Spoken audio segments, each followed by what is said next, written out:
That's my childhood house. I wasn't turning down the street that I grew up in. I wasn't standing near the large oak in the front yard of the house where I had lost all my baby teeth. I wasn't sitting inside the kitchen, where on my 15th birthday, I accidentally dropped the cake that my mom had baked, which made my family laugh so hard that we shed tears. No. I was holding an oil painting at a Goodwill on the other side of the country. That can't be possible, my husband said. It can be possible, Parker, because I'm holding the flipping painting and telling you that this was my house. Exactly. 1, language, he joked. 2, can I say something without you jumping down my throat? Parker asked, his voice even. Fine, I said. Is there an outside chance that this just looks like your childhood home? I mean, you grew up in the suburbs. A lot of those houses were pretty cookie cutter, no? I hated to admit that he had a point, but as I stared at the house, I couldn't come around to that line of thinking. This was my house. The oak tree looked the same. Hell, the roses in the flower beds were the same size and color as I remembered them. I shook my head. No, I mean, I hear you and you're not off base. But dude, this is my house. I pointed at the porch. I broke that railing trying to do a ballet spin and I fell into the bushes. You? Miss 2 left feet. Senorita trips a lot. You tried to do a ballet spin. To be fair, I did the spin. I just didn't stick the landing. A minor detail in the world of dance. The landing part. I landed on the bushes right here, I said, pointing to the painting. Hold on, I have to send a photo to my mom. Does she have any old house photos? Of course she does. You've met her, right? I had Parker hold the painting and snapped a few pictures. I sent them over to Mom and asked if she had a photo to compare it to. The message came back a minute later. Oh my God, that is our house. Weird. Here's a photo I have saved on my phone. Another ding brought us the photo that she mentioned. It looked exactly like the artwork in my hand. I showed Parker and he nodded. Jesus Christ, he said. And that is it. I told you. That's wild. Is it a print or a real painting? I ran my hand across the art. There was a palpable texture to the brushstrokes. Sometimes a print may have varnish applied to give the impression of brushstrokes, but this wasn't that. I think this is real, but let me check something else, I said, walking toward the wall of ugly lamps. I plugged in a lamp and held the painting in front of the bulb. Some artists will draw the picture first with a pencil before painting. Sometimes you can see those strokes when you hold it up to the light. Staring at the oak tree in the painting, I saw the telltale graphite marks. It's real, I declared. And my minor in art history is still paying dividends. Who painted it? A slash of red paint in the corner mimicked a signature, but Parker and I stared at it as if it were written in Minoan linear A. And Parker traced the paint with his finger, forwards and backwards. The first name may be George or Jeff. I think George. Look at how it flows. He retraced the letters and it made sense to me. Okay, what's the last name? Hell if I know. I tried Parker's finger tracing. It didn't work for me. It felt like I was tracing a line drawn by someone with too much caffeine in their system. These didn't seem like actual letters. It might be Moffat, a soft voice said from behind us. We turned and saw that a Goodwill employee had appeared. She was a short, frail-looking, elderly woman with a hairstyle that resembled a well-constructed cumulus cloud in both color and shape. "Moffat," I said. "I think that's an M," she said, pointing to two humps. "And then it kind of circles into an O, and the double Fs. The I and the T are somewhat stylized, I think. Oh, artists being artists." I looked at it and yeah, it kind of looked like Moffat. "I can see it now. George Moffat, you think?" "Oh, I do. Beautiful piece though, don't you think?" "Yes," I said. "It looks exactly like the house that I grew up in." I showed her the photo that my mom sent. "Oh, how strange." "Right? I grew up across the country. Why is this even here?" "You know, when I was younger, there was a company that would paint your home for you." "House painters?" Parker deadpanned. "Ignore him," I said. "He doesn't know how to act in public." She laughed. "Oh, I understand. I have one just like him at home. That's why he's at home." I laughed. "You are teaching and I'm taking notes, ma'am." "Anyway, they would come paint portraits of your house. It was a thing for a few years. And this looks like one of those. There may be a company name on the back under the frame." I flipped the painting over and gingerly removed the frame. Sure enough, there was a small, faded sticker that read, "Cozy Home Portraits Company." There wasn't any other information. I made an impressed noise. "Would you look at that? Now I have a jumping off point to find out what this is all about. Thank you so much. Marge, thank you. Sorry again for this guy." "Oh, Marge, please forgive me. You're a gentle woman and a scholar." Marge leaned into him and nodded at me. "Oh, you're punching above your weight with her, kiddo. Keep her happy." Parker laughed, wrapped his arm around my hip, and pulled me in for a hug. "Marge, that's the best advice I've ever received from a Goodwill employee. If only your barber had given you good advice, you could have avoided that haircut." I burst out laughing, and Parker did too. "Oh, Marge, I hope to grow up just like you." "Aim higher, dear. But you find a guy who can take a joke. That's a win. You guys want to get that, or you're still debating?" I looked at Parker and he nodded. "How can we not get this, even if it's just for the story?" Marge smiled. "See, you can learn. Come on, kids, I'll ring you up." When I got home, I immediately began researching the Cozy Home Portraits Company. I had a hard time finding anything. Most of the search results were links to people on Reddit asking the same questions. Apparently, there were a lot of folks like me who were surprised to find their childhood homes immortalized on canvas. One commenter said something that stuck with me. "Hey Parker, listen to this," I said, reading the post. "My mom says she remembers someone approaching her and asking if they could take a photo so that they could paint the house later. She had told them no at first, but they said that they would do it for no cost. Mom agreed and assumed she would get the painting at some point, but she never heard from the company again." What's the next commenter say? "Oh, this sounds fake," I read. "Kind of a dickish response, no?" "It's Reddit," he said, shrugging.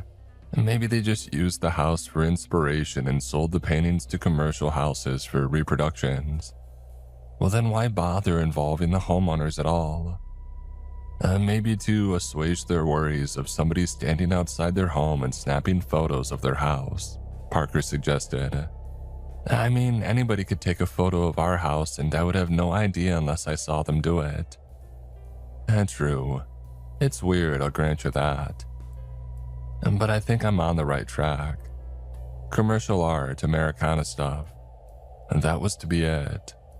He may have been onto something, but that answer didn't feel right. I couldn't work out the logic. If this company had been around for a while and painted portraits of homes all across the country for commercial sale, why wasn't there any record of them? No stories online, no official business records, no known CEO or lists of artists or anyone. Hell, even searching for the name George Moffat didn't yield results. My mind told me that there was something off about this. A sense of dread loomed over the whole thing.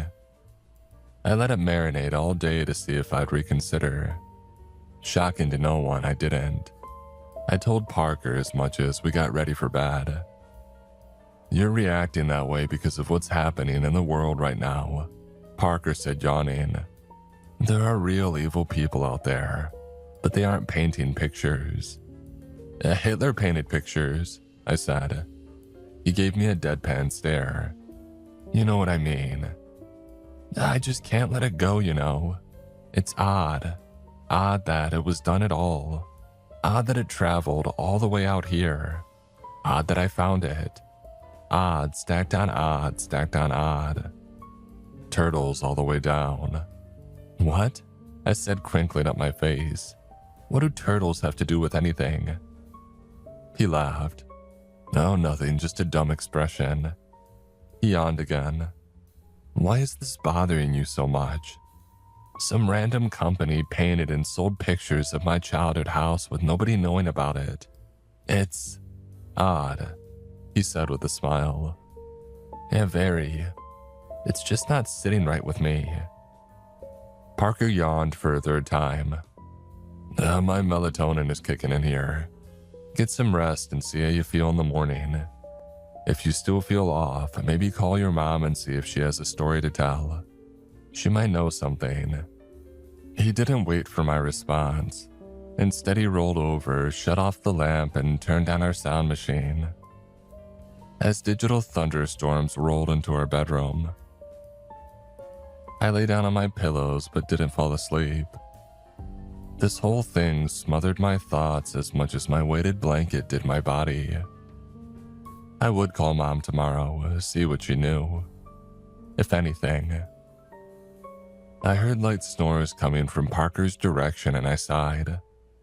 That man could fall asleep even if the house were on fire. I flipped on YouTube, found something to help me sleep, and I closed my eyes. Or I would have, if I hadn't seen our front porch light turn on. A cold touched my brain and froze the rest of my body. The light going off didn't mean a prowler was trying to jimmy open our lock. It could be a bug flying too close to the sensor, or a sleepwalking squirrel. Improbable, sure, but they were better than the alternative. I looked over at Parker. I didn't want to wake him, but I also wasn't keen on investigating alone.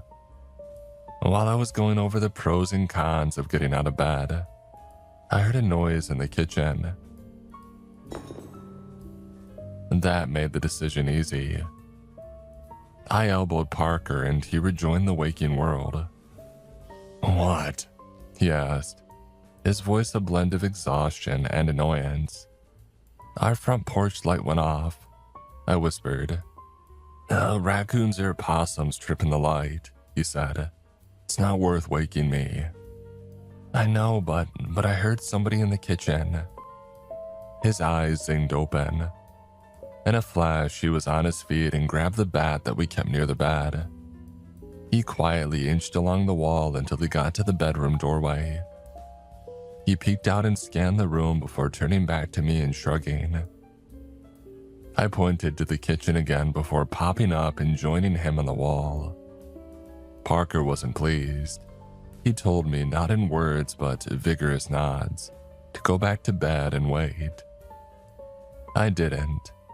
He gave in and we made our way out of the bedroom, me walking directly behind him like some backwards waltz. I saw nothing.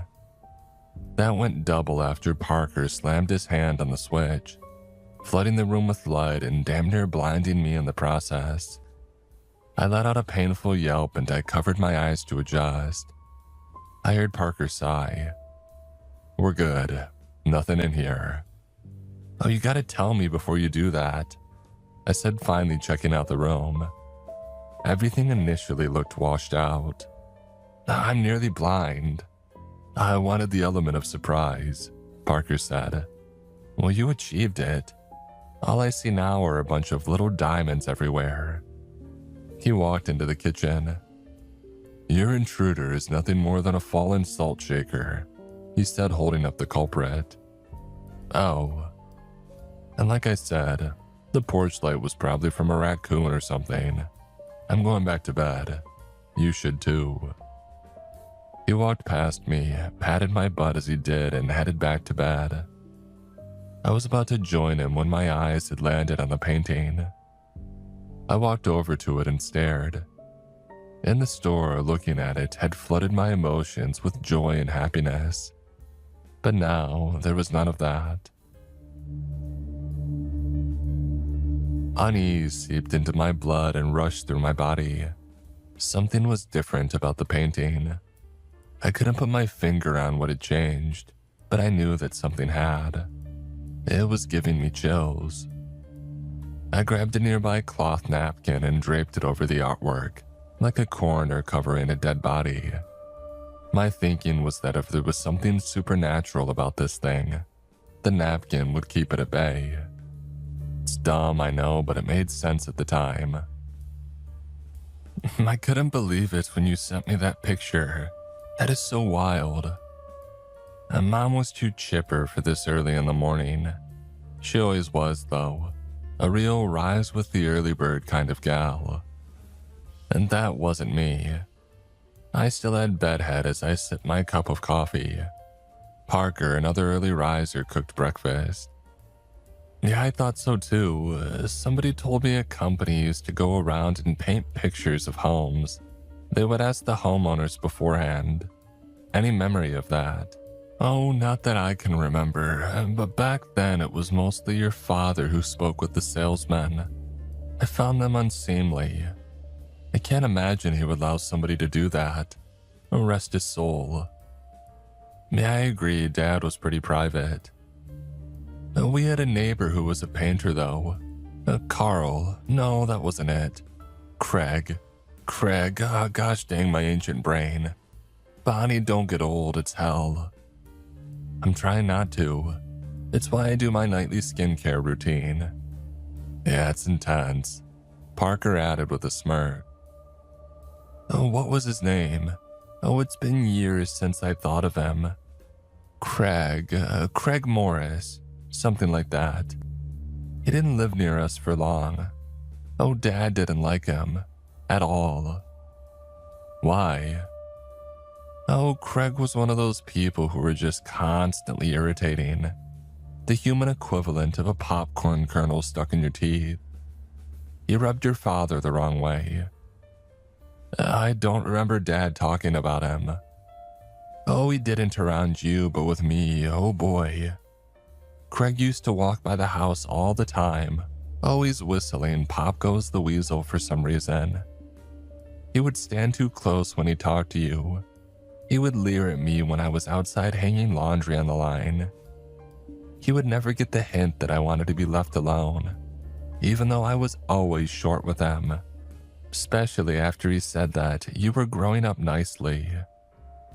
Gross, I said. I was 10. Yeah, like I said, he was a weirdo. But again, most of those artist types are, I suppose. You remember your Uncle Walter? He made those ghastly papier-mâché skulls. They used to be all over his house. It was like walking into some cannibal's hut whenever we would go over there. But he was good at making them. Who would want them is another thing altogether. He gave us one and I made your dad keep it in a bag in the garage. Oh, don't bring that ghoulish shit in my house. As my mom rambled about skull shapes like a Victorian phrenologist, a thought came to me. I looked down at the painting and traced the painter's name. Mom, could his name have been Craig Moffat? Parker looked over at me. I nodded down at the painting and traced what I thought the letters were with my finger. He hit his forehead with the spatula and shook his head. Oh my God, yes, that was it. Craig Moffat. God, what a blast from the past. He really was a weird little freak of a man, my mom said, laughing. He used to wear these tiny little shorts and he did not have the legs for them. Looked like 2 toothpicks stuck in an orange. Mom droned on a little longer, but provided nothing of substance beyond Craig Moffat's horrid legs. But she had given me some new information, the artist's real name. As soon as I hung up, I grabbed my laptop. Craig Moffat, not George, Craig. Yeah, I see it now, Parker said. And we should have never trusted Marge. I didn't like the cut of her jib. Oh babe, her jib was flawless, I said, turning to the painting. Her eyes, and not so much. Hey, to be fair, we all agreed it was George Moffat. There he is, Craig Moffat. I turned the computer around and showed a web page dedicated to his art. Parker leaned down to get a closer look. His legs do look like toothpicks stuck in an orange. Rolling my eyes, I turned the laptop back to me and clicked on the man's About Me page. It was illuminating. Craig had quite the little career. He had worked for a few newspaper outlets, a few magazines, some ad campaigns. His stuff was good. There was a list of known works. There are a few house paintings listed here. It has to be him. Has anybody mentioned how odd this is? Parker said with a sly smile. It's catching on. Maybe you saw your home as a happy family home and wanted to capture it for that company. Is there a contact page? Oh, there is, I yelped. I read the page out loud. If you have any questions about Craig or his work, please feel free to reach out here, I said. Oh, that's great. You can email him and ask directly. Moffat Estate at moffatart.com, I read. Oh shit, he's dead. Oh, that shouldn't matter. Maybe the guy who runs the estate can answer your questions. I nodded. It was worth a shot. I started composing a message and Parker went back to breakfast. I glanced at the artwork on the table next to me. Something about it picked at my brain. Hey, I meant to ask, have you been watching professional wiffle ball games on our YouTube? Oh, yeah, I've started turning on games after your melatonin kicks in. Puts me right out. Uh-huh. Are you a wiffle ball fan? Oh no, don't be silly, I said, laughing. I just happened across it one night and fell asleep like 10 minutes into a game. It's better than ocean waves. Which game was it? Rhinos against the Storks. Oh man, those two teams hate each other.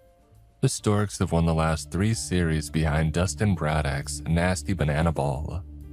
I stopped speaking because I could feel Parker's smug smirk on his face.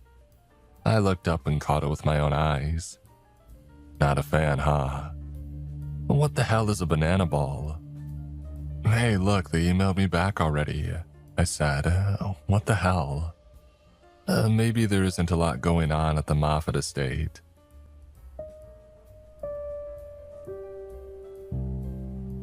Hi, Craig Moffat was my father. He did several pieces of local homes during that era. I would love to discuss this with you. Can we set up a call? Yeah, so there clearly isn't a lot going on at the Moffat estate, Parker said. I'm gonna say yes. I think I have to. If for no other reason than my own sanity. Yeah, go for it. I can be there for the call if you need me. So I set up a call with the estate for later that day. Hopefully there would be some information that I could use to stop the itch in my brain. Parker served me breakfast before he got ready to head out to the gym. You never told me what a banana ball is, he said, placing the plate in front of me. Oh, it's a sidearm slurve, a strikeout pitch, nearly unhittable if Braddock is on his game. Parker gave me a quizzical look. I sighed. Not a fan. After Parker had left for the gym, I went back over to the painting. It was still sitting in the last place that I had left it. It still had the napkin over it. The bad vibes that I felt earlier was still there. In fact, they had grown worse. I didn't even want this thing in my house anymore, covered or not. And despite my misgivings, I pulled the napkin off the painting and I gave it a once-over. I felt my stomach gurgle and my throat went dry. Looking at this now literally caused a physical pain. It didn't make sense. Where's the front door? I suddenly asked myself out loud. The front door of the house was gone, blacked out like an actor with perfect teeth coloring in one to look sufficiently destitute for a role. I scraped where the door had been with my thumb. No fresh paint. It was like it had always been that way, but it hadn't. I checked the photo that I sent to my mom to confirm. What in the...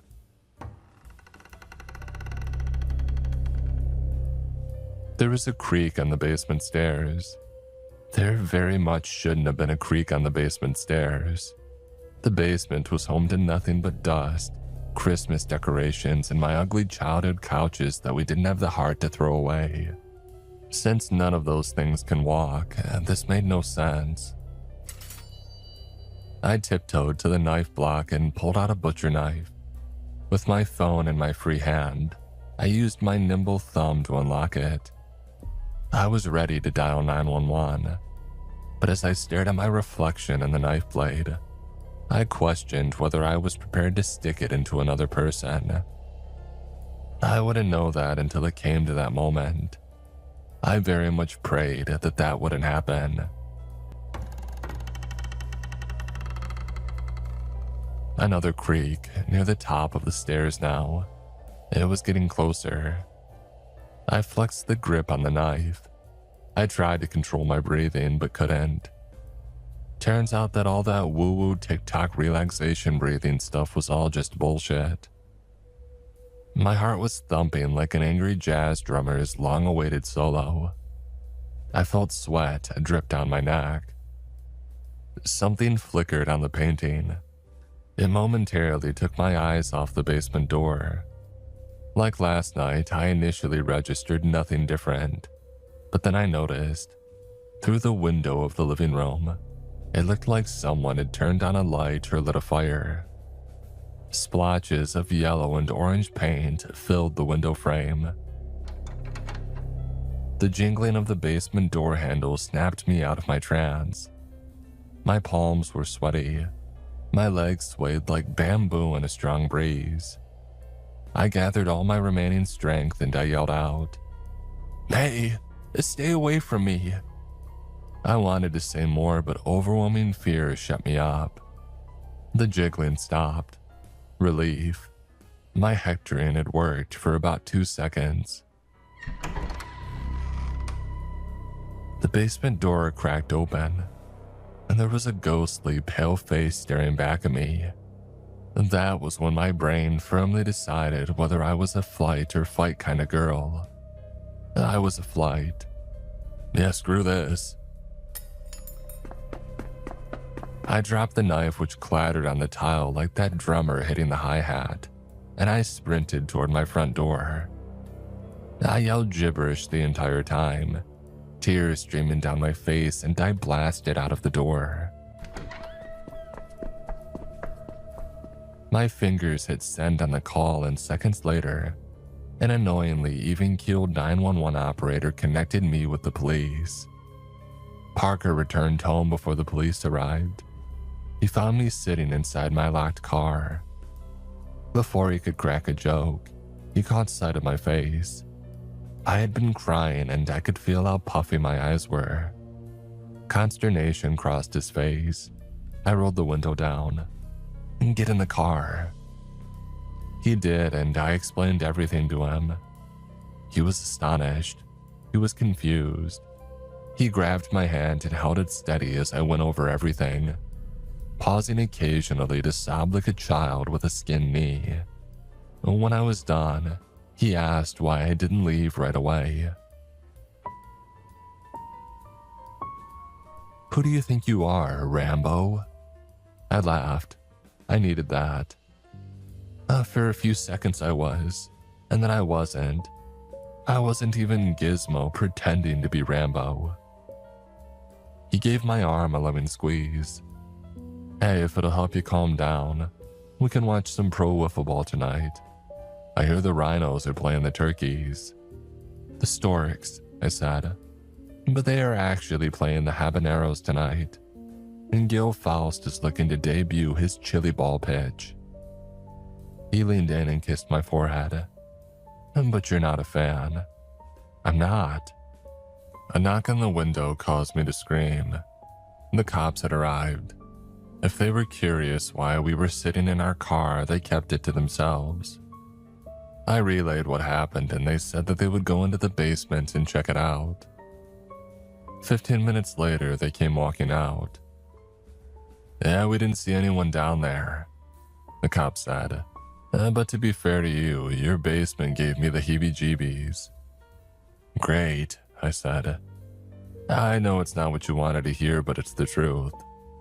On the plus side, I haven't seen that love seat since I was a kid. You want it?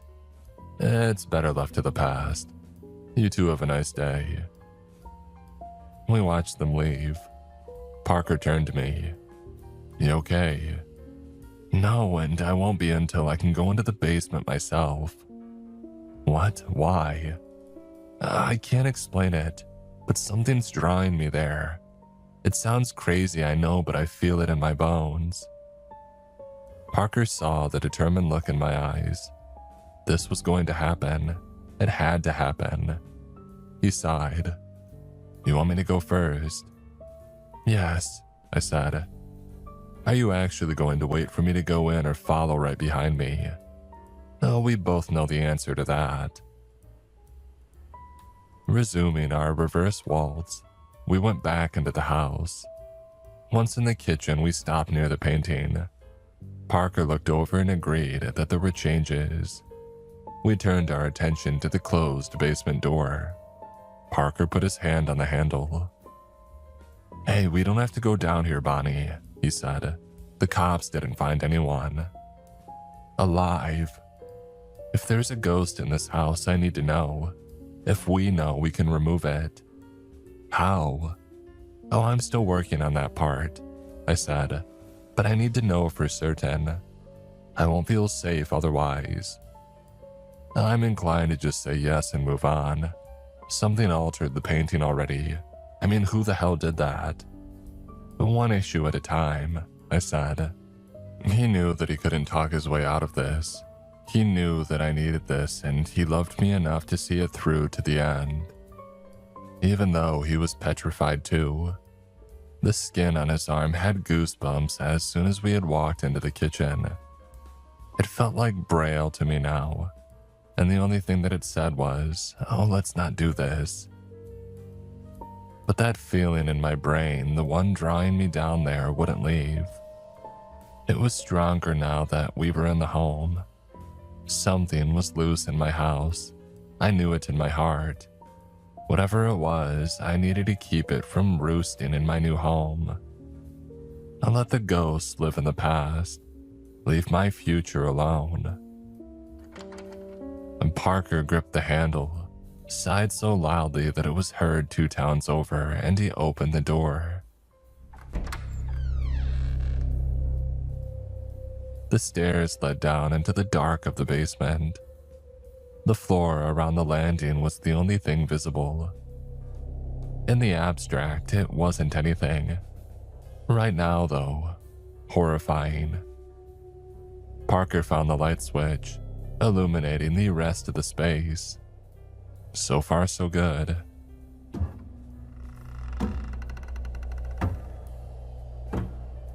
We took our time walking down the stairs, creaking along the wooden one step at a time. Maybe it would have the same effect on the ghost that hearing the creaking steps did on me. Perhaps the phantom was hiding, holding a ghost knife and deciding if it was going to play Ghost Rambo or just fearfully disappear into the walls. The house in the painting had a basement too, I whispered. When I was a kid, I hated going down there, any time of the day. It just didn't feel natural, you know. Are you trying to get me to stop doing this? Sorry, I'm rambling, I said. I kept right on rambling though. What bothered me wasn't so much about going down there. What scared me was the trip back up, turning your back on the dark. I used to walk backwards up the stairs. Yeah, we can try that in a few minutes, Parker whispered back. Any other ghost stories you want to share before we hit the landing? Sorry, I said. It just popped into my mind.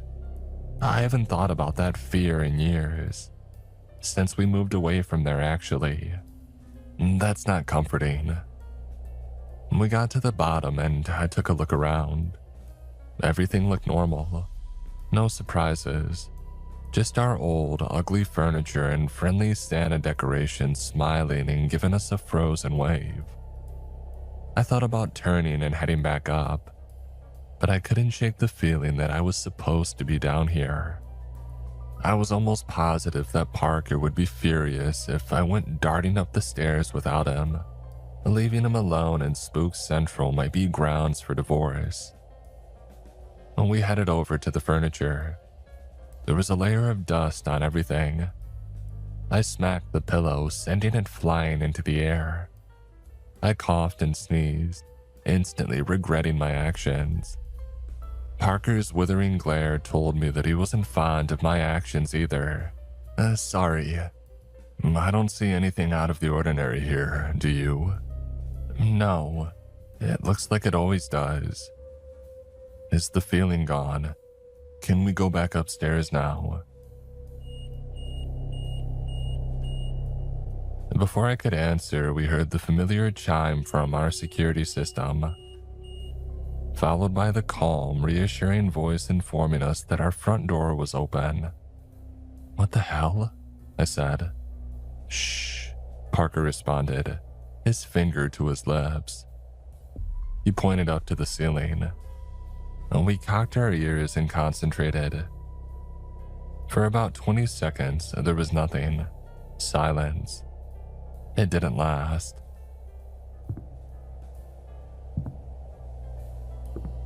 The floorboards wheezed as someone took slow, deliberate steps above us.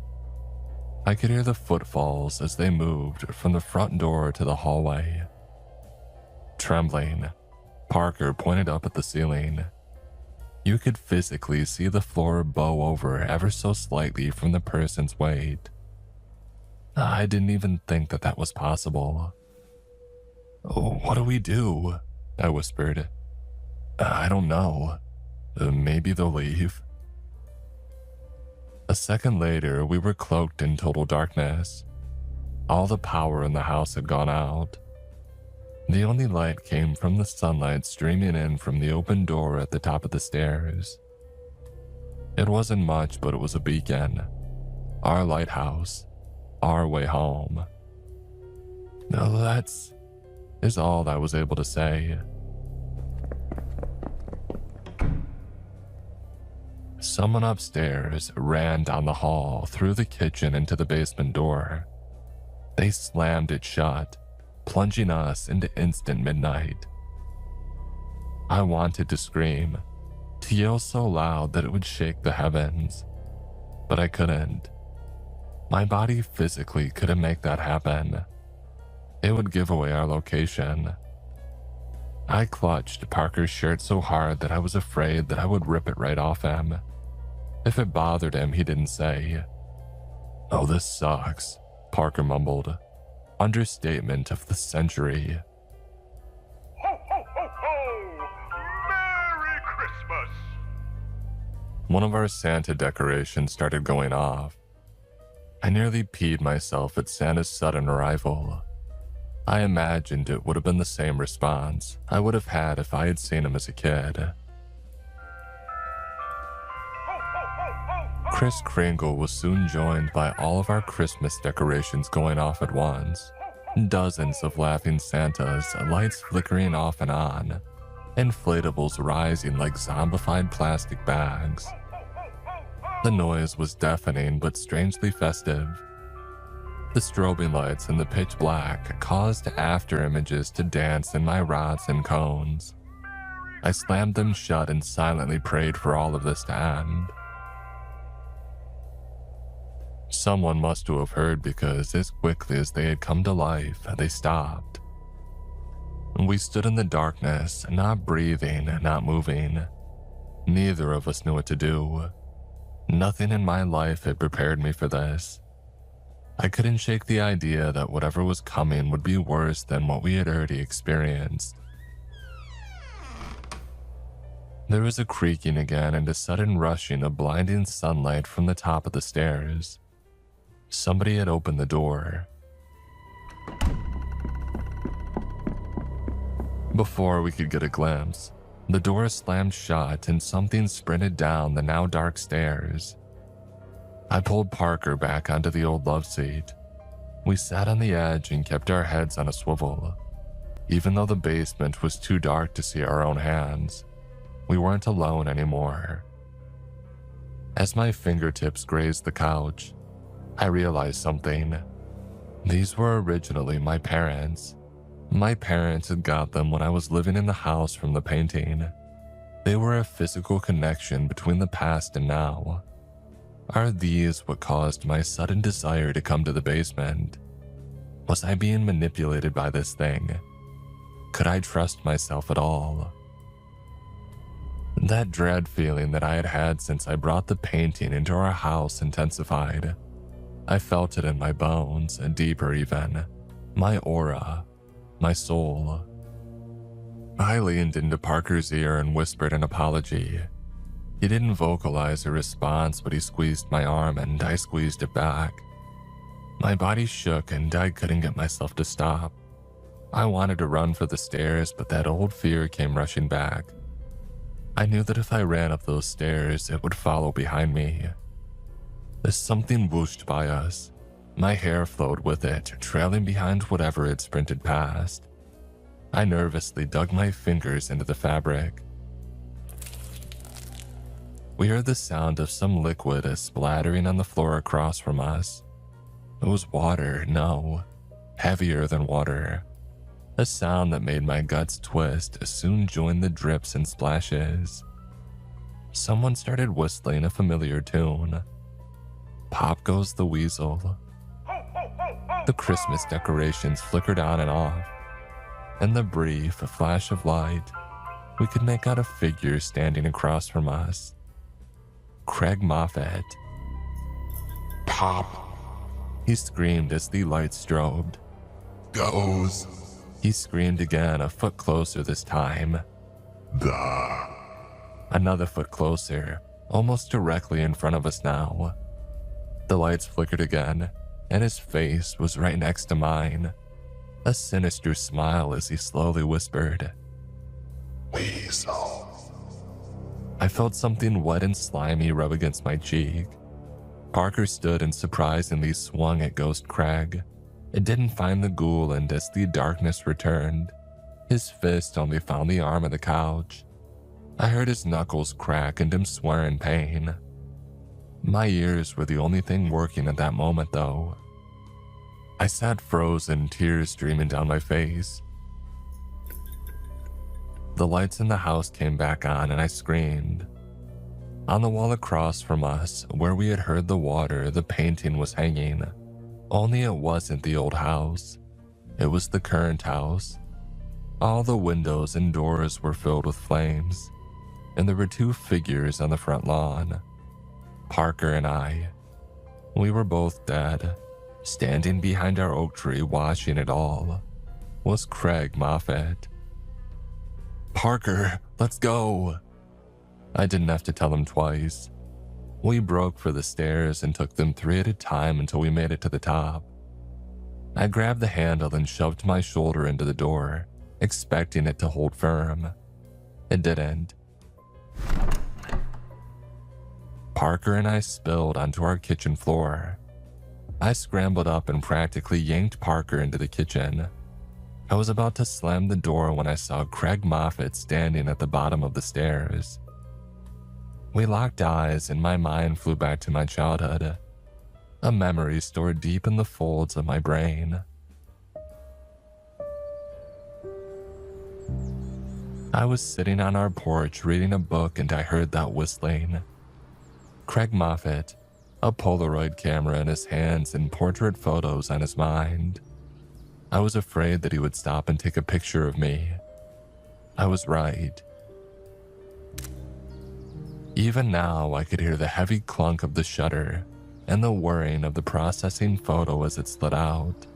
He shook it, and as the fog of war slowly dissipated on the photos, he smiled. This way, I won't forget you.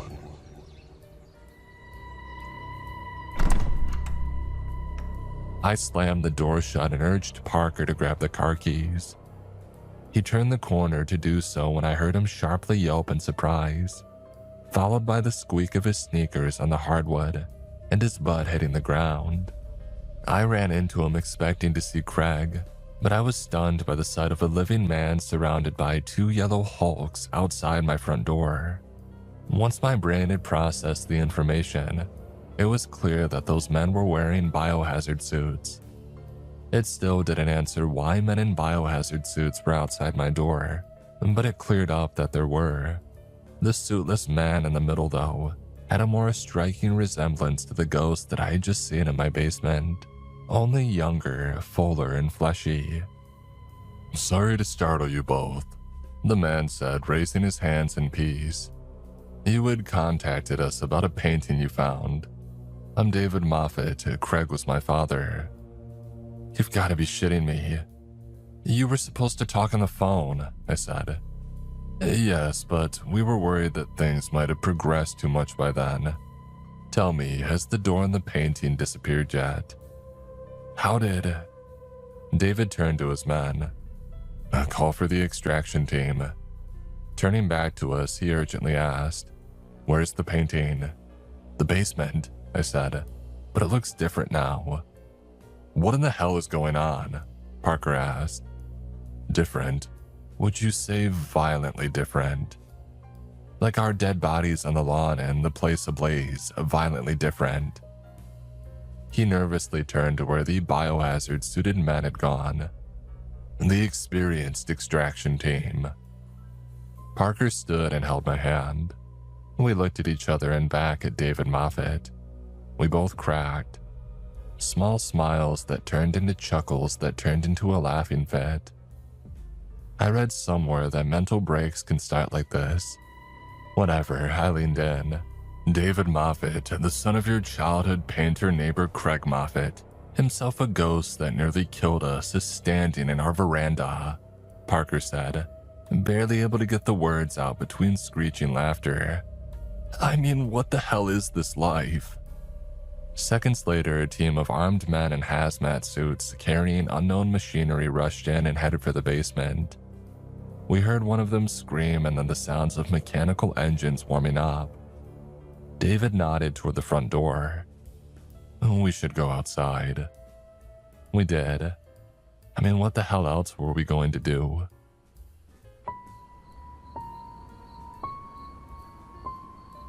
Once we were outside, David pulled out a pack of cigarettes and offered us one. We both declined. David indulged and nodded back at the house. This is the experienced team. What's going on? I asked. I'm gonna level with you. What I'm about to say is pretty weird. I like to say weird to people, it sets the right tone. Sir, on what is easily the weirdest day in not only my and my wife's life, but I would argue humanity's life, nothing that you can say will top what we've already been through, Parker said. I mean, I just discovered that my wife watches professional wiffle ball for God's sake.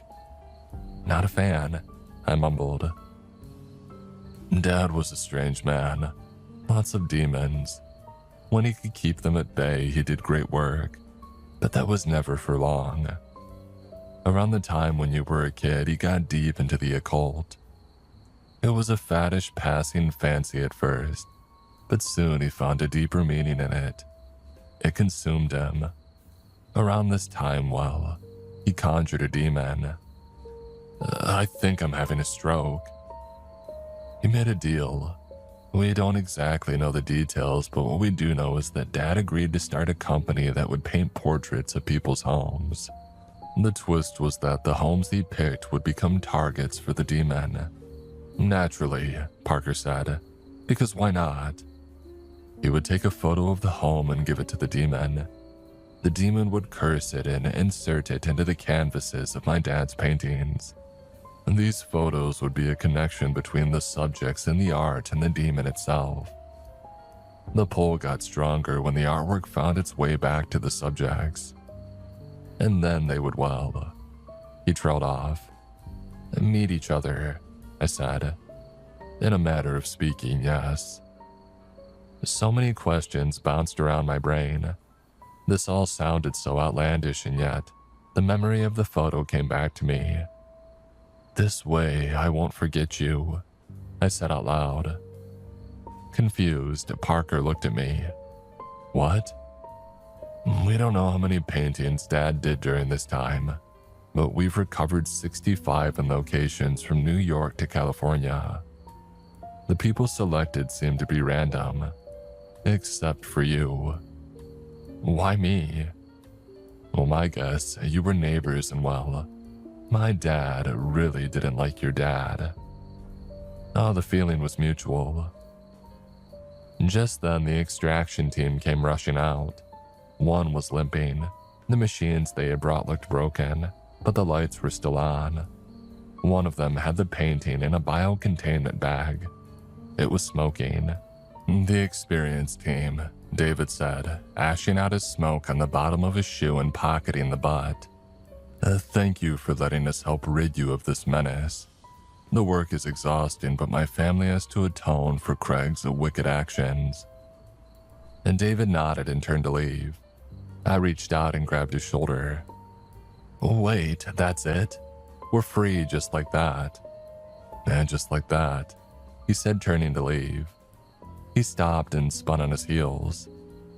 Unless you have something from the old house in your new house, then you kinda sorta leave a back door for the demon to return. So if you do, I suggest destroying it. He tipped his cap and laughed. Parker and I locked eyes. The love seat. We said at the same time. My back hurt just thinking about hauling it up those narrow stairs.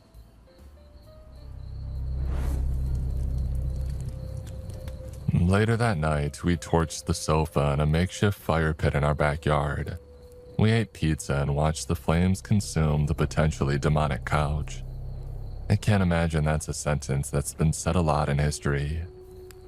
As we did, relief filled my heart. The dread was gone. I looked over at Parker and smiled.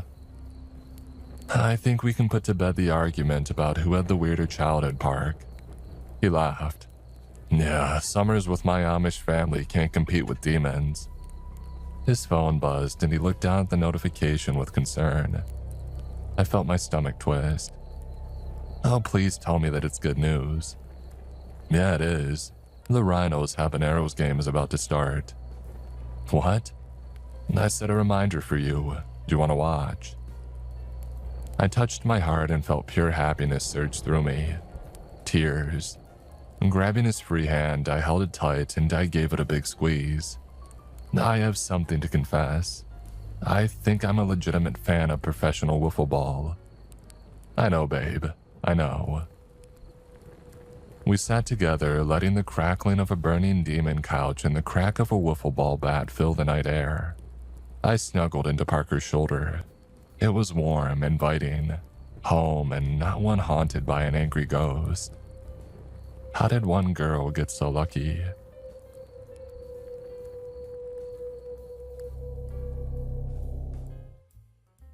This episode is sponsored by BetterHelp. You guys have heard me mention BetterHelp before, but something I don't think we've talked about is just how many people genuinely love using the service. If you're curious, just don't take my word for it. Go check out the reviews yourself. Head over to betterhelp.com/reviews, and you'll see real customer feedback that's updated every day with hundreds of new reviews. BetterHelp is an average live therapy session rating of 4.9 out of 5, based on more than 1.7 million client session reviews. More than 6 million people around the world have used BetterHelp, and if you've ever thought about trying therapy, it's a great place to see what others have experienced and decide if it might be a good fit for you. See the reviews, see what stands out, and see if BetterHelp is right for you. Visit betterhelp.com/Mr. Creeps. That's BetterHelp, HELP.com/Mr. Creeps. Guys, you gotta come see this. Cruz had just popped his head into the cabin where Tiago and I were playing cards. He had a wild look in his eye that Cruz only got when he laid down a winning hand or his horse won big at the track. As we were currently floating in the middle of the ocean on a crab boat, I knew what he had wanted to show us had nothing to do with racehorses. We were at the tail end of peak harvest season. Our last haul had been less than we would have hoped. The three of us debated whether we should head back out for one last stab at a payday or to stay in port. Tiago and I voted to stay. Cruz was the lone holdout. Cruz needed money, but Cruz always needed money, and that wasn't enough to risk the trip. The weather system had reported a late-season hurricane coming right near our port of departure. While Tiago and I saw that as an obvious ill omen, Cruz said that it could be our salvation. His thinking was if we could skirt the hurricane, we would be one of the few boats in the crab-rich waters. No competition. Couple that with it being late in the season and we could fill our hull with all the crabs that our boat could carry. Now that was a bit more persuasive. Never taking yes for an answer, Cruz went on to tell us that he had a dream that our next trip would be extraordinary. Claimed it was as vivid as the real thing. Oh, I could smell the sea, taste it. I saw my mom on the shore waving to me. It's like she was there. He never said why the trip would be extraordinary beyond his dream, but Cruz was a pit bull. Once he had latched on to the leg of an idea, he wasn't dislodged easily. After confirming the storm's track and discussing the logistics of another run, we all agreed to risk it. That said, if things went south, whether due to weather, empty nets, or an act of God, we would return to port. We loaded the sea monk and shoved off. Things instantly went wrong. The monk was ancient and had become persnickety in her old age. Our onboard electronics operated like a mobster at a construction site. There but often not working. Little quality of life things around the ship always needed fixing, pulling our attention away from more pressing matters. We had a wench go out and had to repair it on the fly. A real death by 1,000 paper cut situation. Worse, a day out, we learned the storm's track had changed. Instead of teasing the shoreline before blowing back out into the Atlantic, the storm, Hurricane Maria, shifted and came straight into the Gulf. We had managed to stay a safe distance away, but that didn't stop the water from roiling. Maria had us crashing and bashing all over the decks. I'm not worried, Cruz said while rolling a cigarette. My mom's name is Maria. It's a good omen. Maria's my mom's middle name, I said. He laughed. You see, a double good omen. We're gonna pull out more crabs than a Vegas brothel.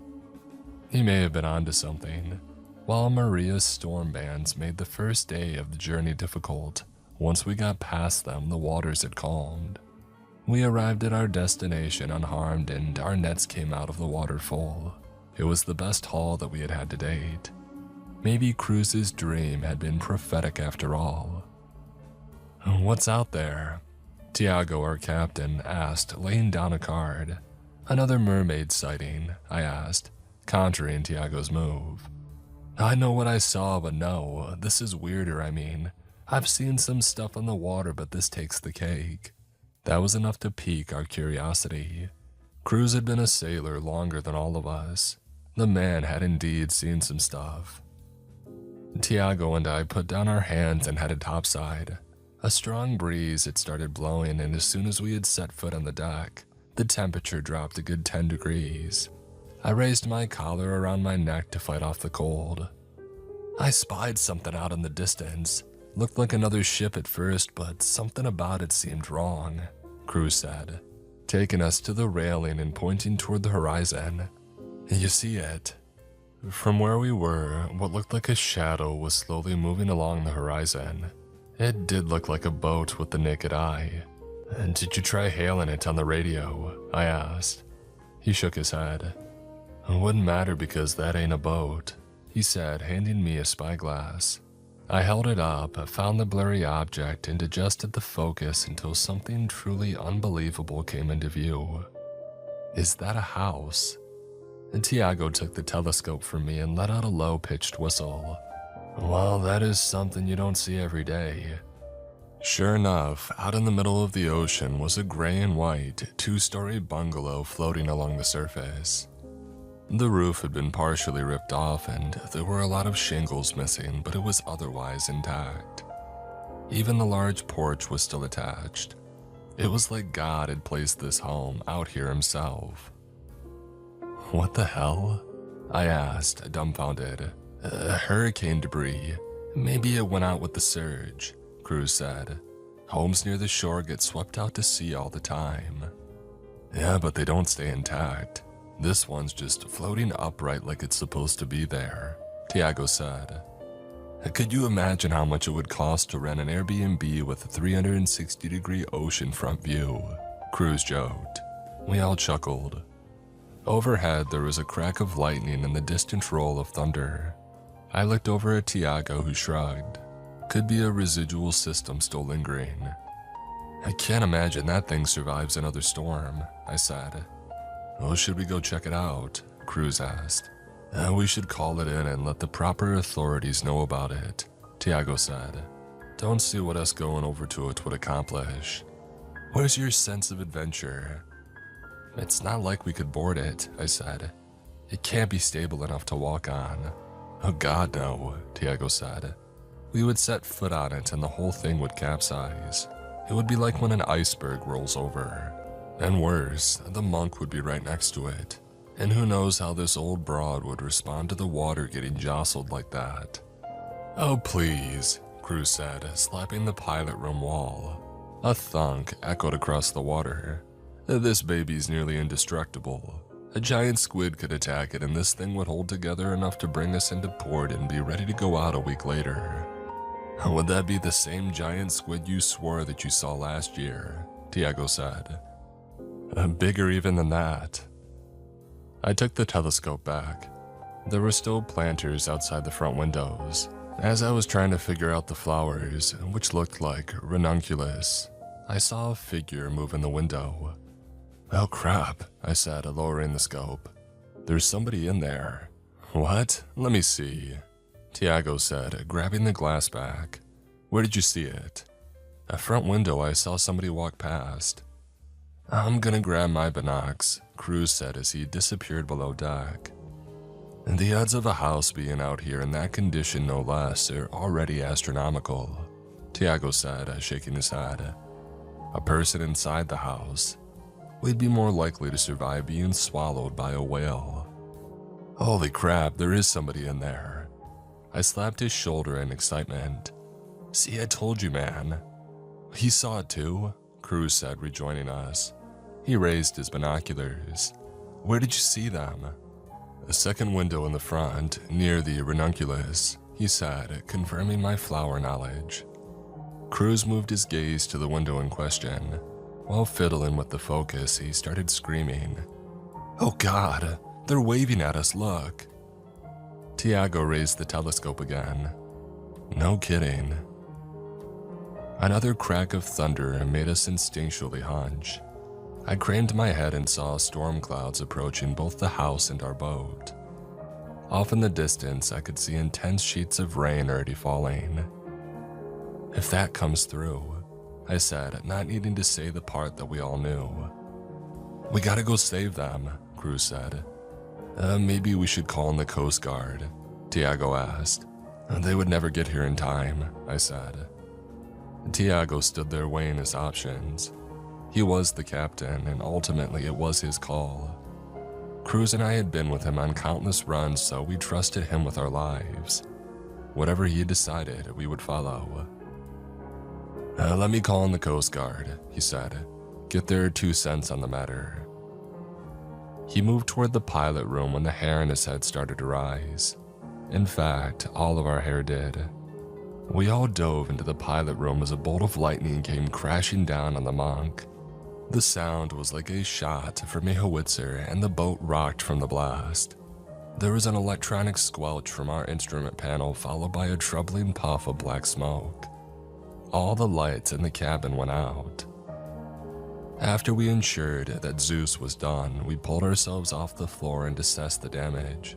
When you're part of a 3-person crew, you all get extra responsibilities beyond just crabbing.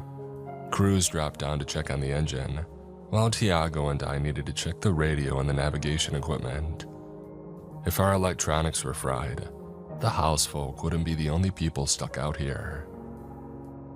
No good, Tiago said as he fiddled with the radio. The radio was DOA. After some tooling around with the navigational aids, I got them up and running. The sense of relief I felt in that moment was indescribable. I turned to Tiago with a huge grin on my face. Hey, if Cruz comes back and says that we're good, we can at least find our way back home. I thank the Lord for small miracles, Tiago said, doing the sign of the cross for good measure. I thank him for good engines too, Cruz said, rejoining us. Radio? Out, I said. Dang it, he said. We have to go get those people now, Tiago. I don't want to cause a mutiny or anything, but I agree. With the radio out, the only people on the planet who know that they're out there are the guys in this room. Tiago sighed and nodded. I don't love it, but I can't disagree. I'll bring us over to it. Get on your jackets and get the preservers ready to throw. Aye, aye, Cruz said, disappearing to gear up. As soon as he disappeared, Tiago looked at me. Hey, you can't bring up mutiny, even as a joke. Forgive me, I said. I'm just rattled. Still, it could be dangerous, he said, moving his eyes where Cruz had been. Between you and me, I think he's in a lot of trouble back in port. Money issues, among other things. When you're compromised, you take unnecessary risks. He could start spiraling and screw us all. We're 3 days out from shore. Anything can happen. Sorry, I said. For real. I was just injecting levity in a heavy situation. Hey, I get it, but use your head, okay? When there's doubt, there's no doubt. Get me? I nodded and I headed out of the pilot's room to ready up. Tiago fired up the engines and pointed us towards the floating house. Above us, an angry sky pulsated with lightning and rumbled with thunder. We headed into uncertain waters. I went to the railing and I watched as the house came closer into view. Cruz came over and handed me my life vest. I thanked him and I put it on. He stood next to me, his eyes fixated on the house. You think there's any chance this is a mass delusion? He asked. Hey, anything's possible, I said, motioning to the floating house. I mean, no more proof than what lies ahead. You think there's anything valuable in there? I gave him a look and he smiled. I mean, this technically is a salvage mission now. We're not going inside the house, I said, holding up the light preserver. We toss these and haul them in, same as any crab catch.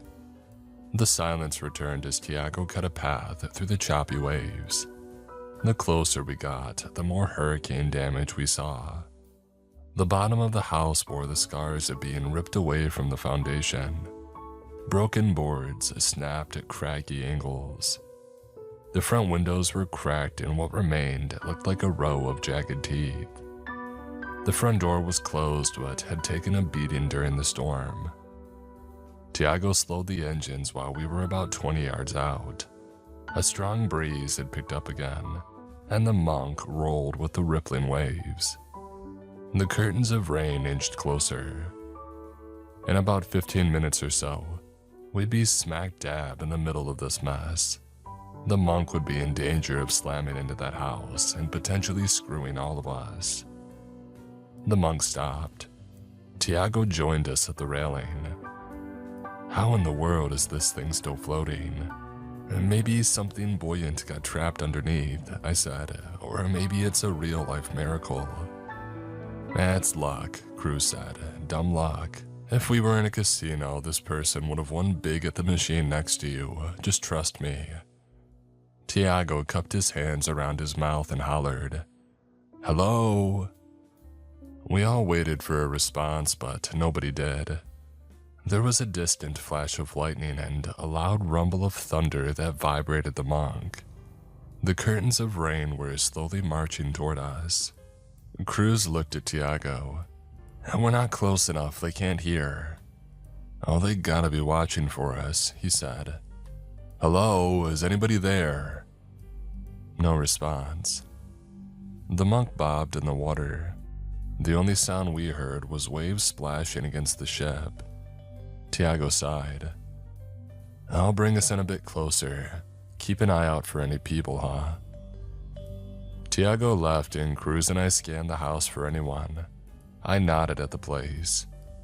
I think we might have actually had that mass delusion. There are people in there, maybe they're in danger. I mean, they're obviously in danger, I said, motioning to the floating house. No, like they got hurt and they can't make it to the window. Each time a big wave breaks near this thing, it has to rattle like crazy. How the floor hasn't collapsed is a testament to fine craftsmanship and God. There's probably stuff flying all over with each wave breaking against it. Something could have fallen and knocked them out or cut them, or God knows what. You want to go inside, don't you? I don't want to, he said, but we might need to. Imagine if this were your family, man. You're already panicked about the hurricane making a direct hit, and then you find out that the house is missing. Then you later find out that the house miraculously survived. But the only boat in 100 nautical miles didn't check to see if your family members were alive. That would haunt me my whole life, the not knowing. It was hard to disagree with this point. Staring out at the floating house, I started laughing. I mean, what the hell was I even looking at? Rationally, you know that impossible stuff happens every day. Things that define logic and cause people to have a crisis. But you never imagine anything like that will happen to you. The thought of seeing the seams of reality pull apart feels impossible to experience. But then you find yourself staring at a floating 2-story house in the middle of the ocean from the deck of a crab ship, and suddenly those seams come into focus. It made me think of the stories that old sailors tell about all the unbelievable things they've seen out in the open water. You don't believe them because modern science said that they're just tall tales. Of course, there isn't a giant, shipwrecking squid out there. We would know about it now. Then the corpse of one washes up on a beach, and your whole world is rocked. Looking out at the floating house, I felt a kinship with those old salts who swore they saw mermaids or heard the sweet call of sirens beckoning to them. I couldn't even hazard a guess as to what this was. It was all too fantastical to even comprehend.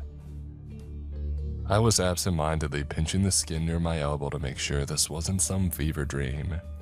Each squeeze of my fingers confirmed I was alive. This was real. Tiago guided the boat toward the house at a pace that made the turtle look like the hare. I appreciated his caution. Accidentally ramming this thing with the boat would be catastrophic, but the pull of doing the right thing was strong. I found myself tightening my grip on the railing, my knuckles turning white. "Hello?" Cruz yelled. "Is anybody in there?" Silence, save for the water splashing against the boat and the groaning of the house timbers as it swayed in the current. We all huddled near the railing and called out in a different tongue. Cruz tried Spanish. I tried in my broken French. Tiago tried in his rusty Portuguese. Nobody responded. Not at first. I was about to comment on our run of bad luck when the front door to the house swung open. At first, we all thought that it had become dislodged from the waves, but then we saw the shape of a person standing just inside of the foyer. Hey, we're here to save you," Cruz yelled. "Can you walk out onto the porch?" "No," a faint woman's voice called out. I can't." Cruz turned to me. "I wonder if it's too unstable. If she fell through, she'd be trapped under there in the cold water. She would never make it. Is there anybody else in there with you?" Tiago yelled. "Yes, I can't move them. They're hurt." "Okay, hold on," Cruz yelled. "We'll get something over there." Tiago turned to Cruz. "Hey, I can't bring the monk any closer." "We have the raft," Cruz said. "Yeah, but that's our only raft. How are we going to haul it out of the water when you're done rescuing those people? Where are we going to store it on board once it's inflated?" "We cut it loose and then we head for land. Those people are going to need medical attention that we can't provide," Cruz said. "Unless one of you is a doctor and hasn't mentioned it before. Hey, if we leave it behind, we're putting ourselves at risk, especially with these storms brewing." As if he queued it up, another flash of lightning quickly followed by the deep rumble of growing thunder. "We can't leave these people out here. This puts all of our lives at risk, theirs and ours. Everything's a risk," Cruz said, his voice louder than intended. "We're holding the dice in our hands. We gotta play this out. We can't back away from the table now, not now." I looked at Tiago and shook my head.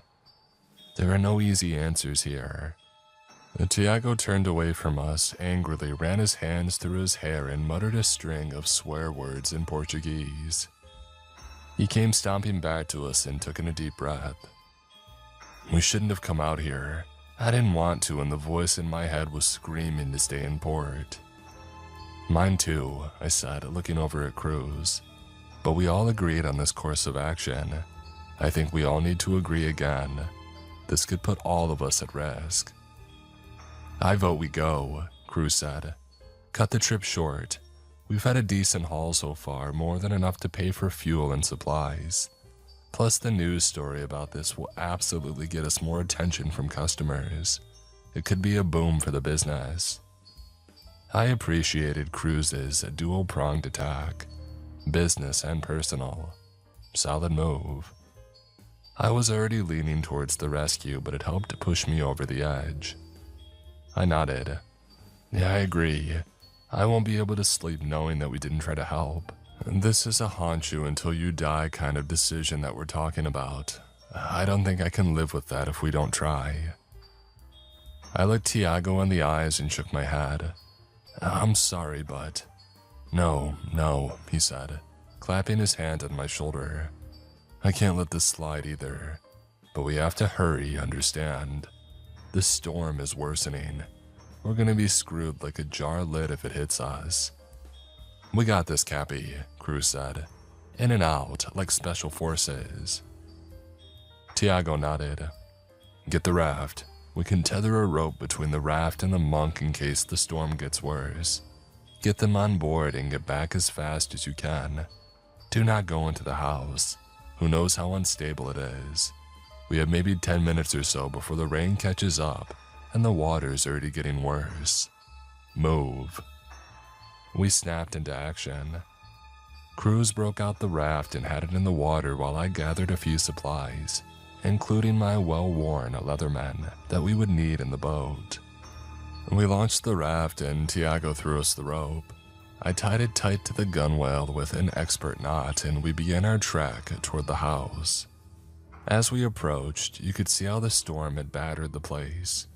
The paint had been stripped, the windows were cracked and broken, and chunks of the wall had been knocked out and they were crumbling. The whole home looked so misshapen.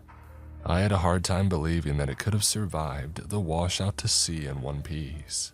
"Hello?" Cruz yelled. "Can you hear me?" We waited on pins and needles for a response, but none came. "Where the heck is she?" "Maybe she's washing her hair," I deadpanned. I wanted to loosen up the tension that we were feeling. It didn't work. Ma'am, can you come to the door again? Nothing from inside the house. I swallowed hard. We were within striking distance of the porch steps. Water lapped up onto the wood, forming puddles on the stairs. The wood looked puffy from the swelling and not at all stable. The thought of setting foot on them filled me with anxiety. Another Dracula film-worthy flash of lightning and a burst of thunder shook our raft. The approaching storm was nearly on top of us. The lady inside was going to have to move quickly, or there was a good chance that the entire house would sink below the waves. I nudged Cruz. "What is going on?" "Something's not right," he said. "We might have to board it." I knew that this was coming, I think we both did, but speaking it out into the wider world made it real. My whole body shivered. I even felt my soul shimmy. I glanced at the porch. If I leaned out, I could grab the railing and pull us over to disembark. From the upstairs window, we heard a woman scream in horror. Cruz looked at me and I grabbed that railing, pulling us up to the porch. Cruz hurtled over the side of the raft and crashed onto the slick wood. His landing shook the entire porch, and a few boards loosened and fell away, but he stayed dry. "Go," I said. "Be careful." Cruz found his footing, held onto the wall, and opened the front door. With the house cresting over more agitated waves, he disappeared into the darkness.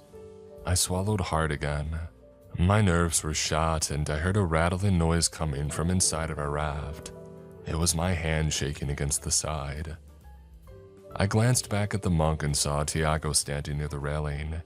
He had tied his end of the rope to the monk's gunwale, making sure that we had a literal lifeline between us. He kept looking up at the sky, keeping track of the storm's movement. The curtain of rain inching closer, the sound of the downpour hitting the ocean getting louder with each minute. Cruz walked past the window with the flowers. His head was on a swivel, his balance unsteady. He did a quick look around the bottom floor but didn't see anybody down there. He popped his head back out the front door. "There isn't anyone on this floor. I'm about to head up.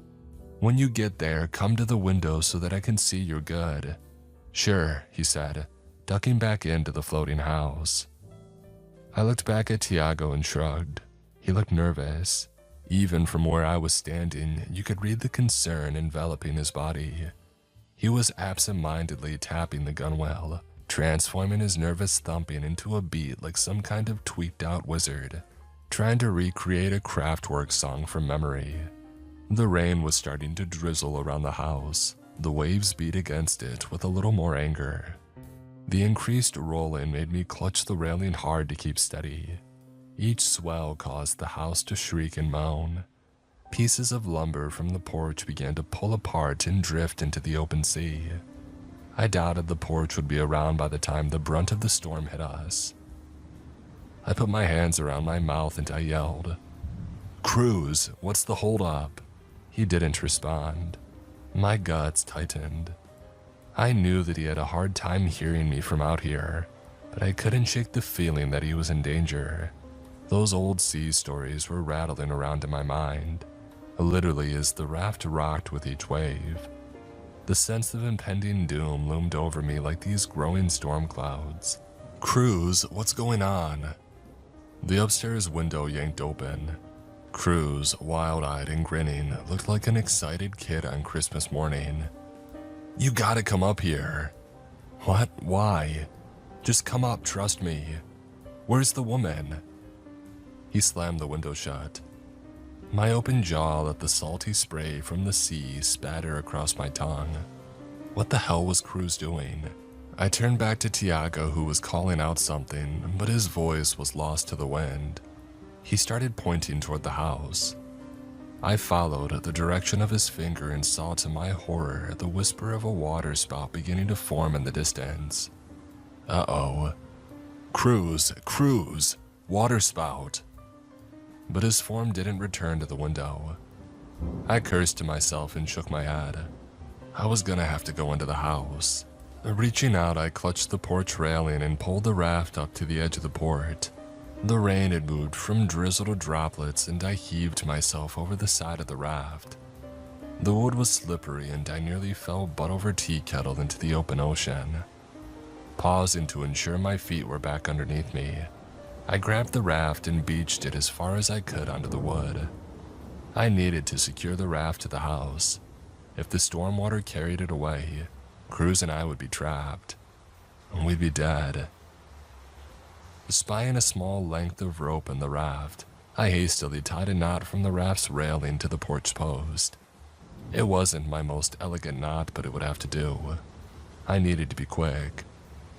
Waterspouts can fizzle out, but they can also grow and wreck stuff. I didn't know which way this one was leaning, but considering our run of luck, I had to assume it would be the latter. I made my way to the front door and I ripped it open. I stepped inside and instantly noticed the rolling of the waves had ceased. I was standing on solid ground. No visible damage from the storm. I could smell somebody roasting something delicious on an oven burner in the kitchen. My stomach rumbled and the aroma brought me back to childhood. My mom in the kitchen humming big band standards, lost in her own world. I heard the humming now, and that's when I noticed that the house was flooded with sunlight. That couldn't be possible. There was a waterspout heading toward us. The thunder and the lightning were so severe that I was worried we'd be zapped trying to flee. "My little darling, can you come help me?" It was my mom's voice. Why was I hearing my mom's voice in this house? "Are you hungry? I'm making extra," she said. "Come in here and make a plate." Absolutely not. I don't care how wonderful the food smelled. I heard thumping upstairs, Cruz. I backed away from the living room and I dashed up the stairs. The second floor seemed completely different from the bottom, like somebody had squished two different Lego sets together to create something new. "Cruz!" In here, I heard him call from one of the rooms at the end of the hall. I opened the door and found him rifling through dresser drawers. On the bed was a small fortune in found cash and jewelry. He ripped open another drawer and just started cackling. He reached in and pulled out handfuls of $100 bills. "Cruz, what are you doing?" "Every drawer is stuffed with valuables, all of them, a freaking bonanza. Who knew this floating house would be such a treasure trove? This is gonna solve all my problems, man. Somebody heard my prayers." "Where's the woman?" "What? Where's the woman, Cruz?" "I don't know, I heard her up here, but when I got here, she was gone. But then I found all this." "Cruz, we've got to find this woman and get out of here. There's a water spout out there. We're out of time." "I gotta... Hold on," he said, grabbing a pillow and stripping off the case. He slid all of his ill-gotten gains inside and slung them over his shoulder like a cat burglar ready to run from the cops. "Okay, we good?" "Was there a woman cooking downstairs when you walked in?" "What are you talking about?" I heard my mom cooking in the kitchen." He froze. "Did you see her?" "No. She asked me to come help her, but I wasn't going in there. Why?" "I heard my mom upstairs, that's why I came up here. She was crying about my dad." "Did you see her?" "Yeah," he said. "I smelled the perfume she used to wear. I hated it. It's burned into my brain. She walked into this room and I followed her. She's not here though." "No, but she must have been because when I walked in, that top drawer was open. I saw the gold and well, I kinda lost all my senses." He said, the realization of everything hitting him at once. What the hell was my mom doing here? From behind us, we heard a long, drawn-out squeak from somebody trying to walk up the stairs slowly so as to not be noticed. At first, my mind went to Tiago, but that wouldn't make any sense. Who would be on the monk if he were here? How would he even get here? "Hello?" came the woman's voice from the stairs. "Are you two here for me?" I looked at Cruz and whispered, "Where has she been?" Another footstep on the stairs, a slow, methodical. Dread seeped into my body like salt water into lumber. I knew in my soul that she wasn't coming up to talk. She was stalking us. I shared my thoughts with Cruz, who dismissed them. "No way," he said, though I saw the doubt creep into his features. "That wouldn't make sense." "None of this makes sense," I said, struggling to keep my voice low. "Then what are you saying?" I paused. I had a lot to say, but the words were trapped in my mind's parking lot, honking and struggling to find their way out. A louder step on the stairs helped get the thoughts moving in the right direction. "I think the house is haunted." The house that got swept out to sea just happened to be haunted. What are the odds of that? "I don't think this house got swept out to sea at all. I think this is a haunted spot in the ocean, and whatever lives here is manifesting a house," I said. "And I think that lady isn't really a lady." Cruz was about to respond, but two loud thuds from the hallway silenced us. The lady had reached the top of the stairs. "Are you two going to help me, or am I going to have to tell your mothers that you're being bad boys?" On the word boys, the timid female voice deepened and it was filled with menace. Cruz, who had been doubting me, suddenly met me at my premise. "What are we gonna do?" "I think we gotta get out of here now." "How? She's blocking the stairs." I looked back at the window in the room. From here, it still looked sunny outside. With more force than was necessary, I yanked hard and I pulled the window open. The top half of the glass was still glowing with the images of a sunny day outside. The bottom half of the window exposed the truth. The storm had arrived. A hard, steady rain fell and the waves were beating against the house and splintering the base. Cruz looked dumbfounded. "What is this place?" "Oh, you're not thinking of leaving without helping me, are you?" the woman said, her timid voice returning. "I'll die out here all alone." A new noise emerged from the hallway. The sound of suction cups sticking and unsticking on the walls. "I'd rather both of you die with me," she said, her voice giving way to a horrible cackle. "We gotta jump to the porch," I said. "Scramble onto the raft and get the heck back to the monk, and forget this place exists." "Where are you boys hiding now?" the woman asked. We heard the wet slap of a heavy arm land on the door across from us. "Are you in this room?" We listened to the sound of metal hinges snapping and the splintering of wood as she ripped the door across from us off the wall. "Screw this," Cruz said, pushing me aside and punching out the screen. He leaned out the top of the window. His body lashed with rain and dropped the pillowcase down onto the creaking porch. It landed with a thud. "I'll see you down there," he said as he gauged his leap, mumbled a prayer to God, and then jumped. I pushed my head out the window and saw his body collapse onto the porch below. His impact had jarred a couple of boards loose and they disappeared into the raging waters. Cruz collected himself, grabbed his bag of loot, and waved at me to jump. "Oh, that means you boys must be hiding in this room," the woman said, cackling. I heard the wet slap of that heavy arm hit the door. Seconds later, the woman wrenched it away as easily as somebody cracking open a peanut. I caught sight of a pair of jet-black tentacles landing hard on the ground, followed by the sound of a heavy body being dragged behind them. She'd be in the room in seconds, and I had no desire to see her face. Seeing the arms was enough motivation to jump from the window. The fall was sudden and endless at the same time. The world moved in slow motion as my body crashed down. The falling rain stung my eyes, but I could still see the swirling of the water spout as it churned toward us. The lightning and thunder were so loud that it felt like they were in my brain. But something more threatening than the storm boomed over everything: the lady's cackle. I landed on my chest on the porch and I lost my breath. As I hit, the section of the porch broke away and my legs plunged into the icy water below. I scrambled to grab the railing and pull myself back up, but my hand couldn't grip the rain-slicked wood. I slipped into the water.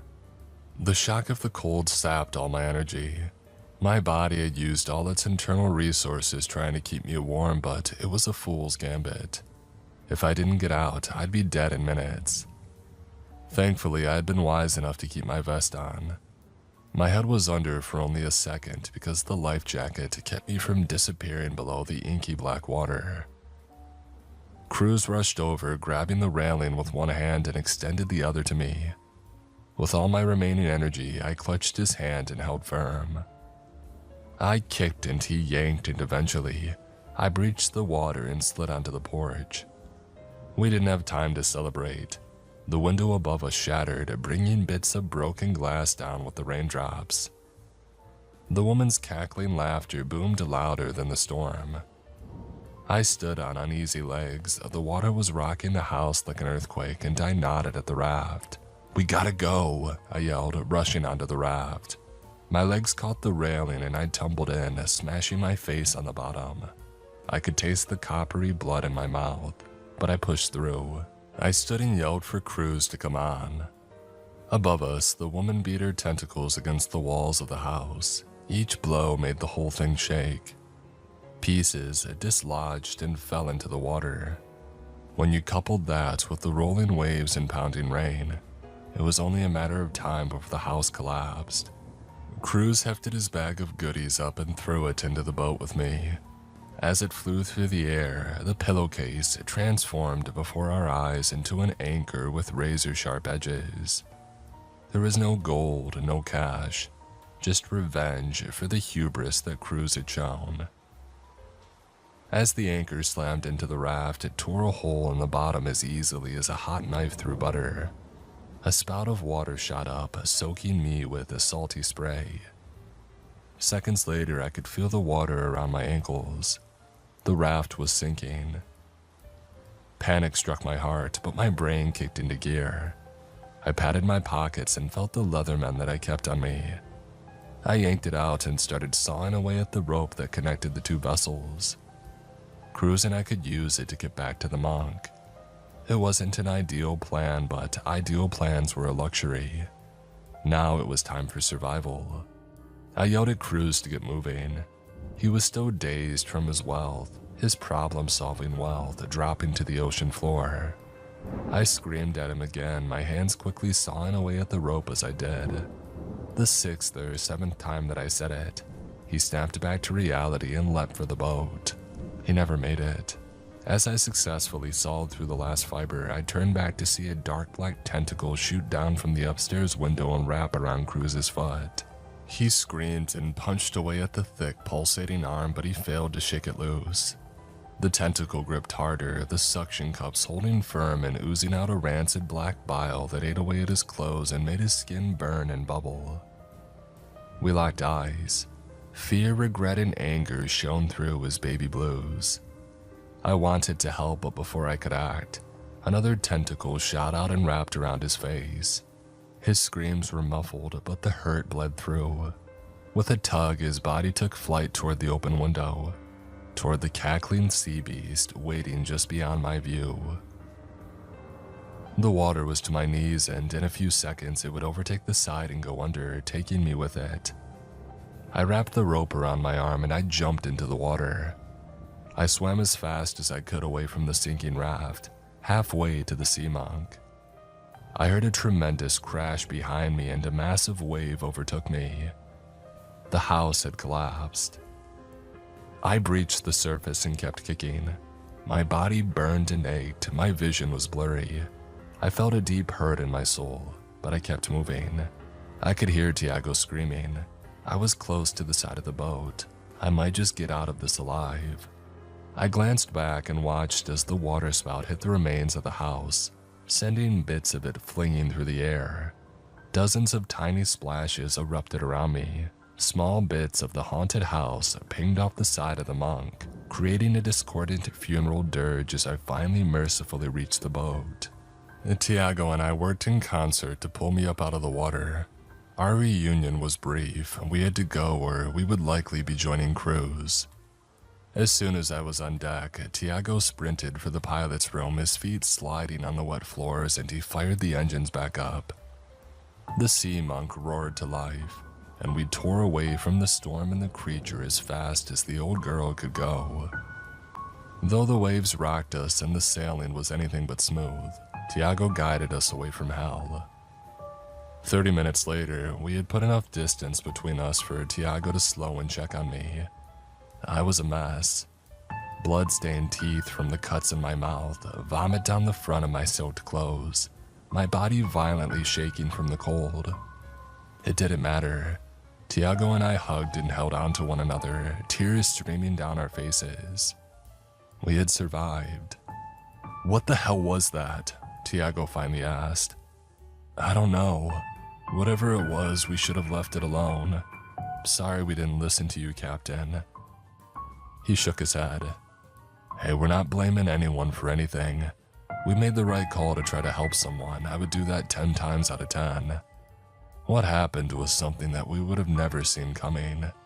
It was an act of God. That wasn't an act of God. That was the act of something God fears." Tiago didn't argue.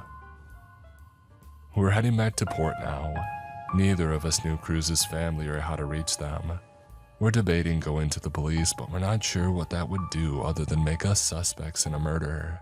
We've discussed reporting things to the Coast Guard or government, but we haven't made any decisions yet.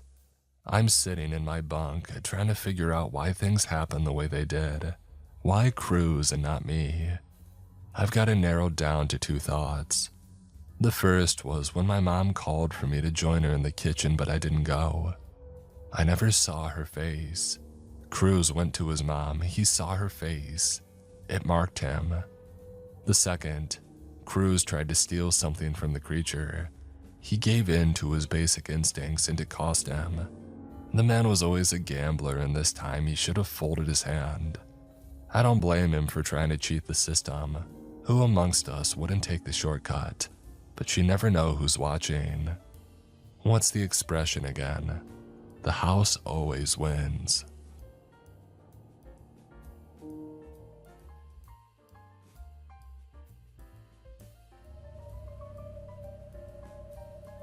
Most people have never heard someone die.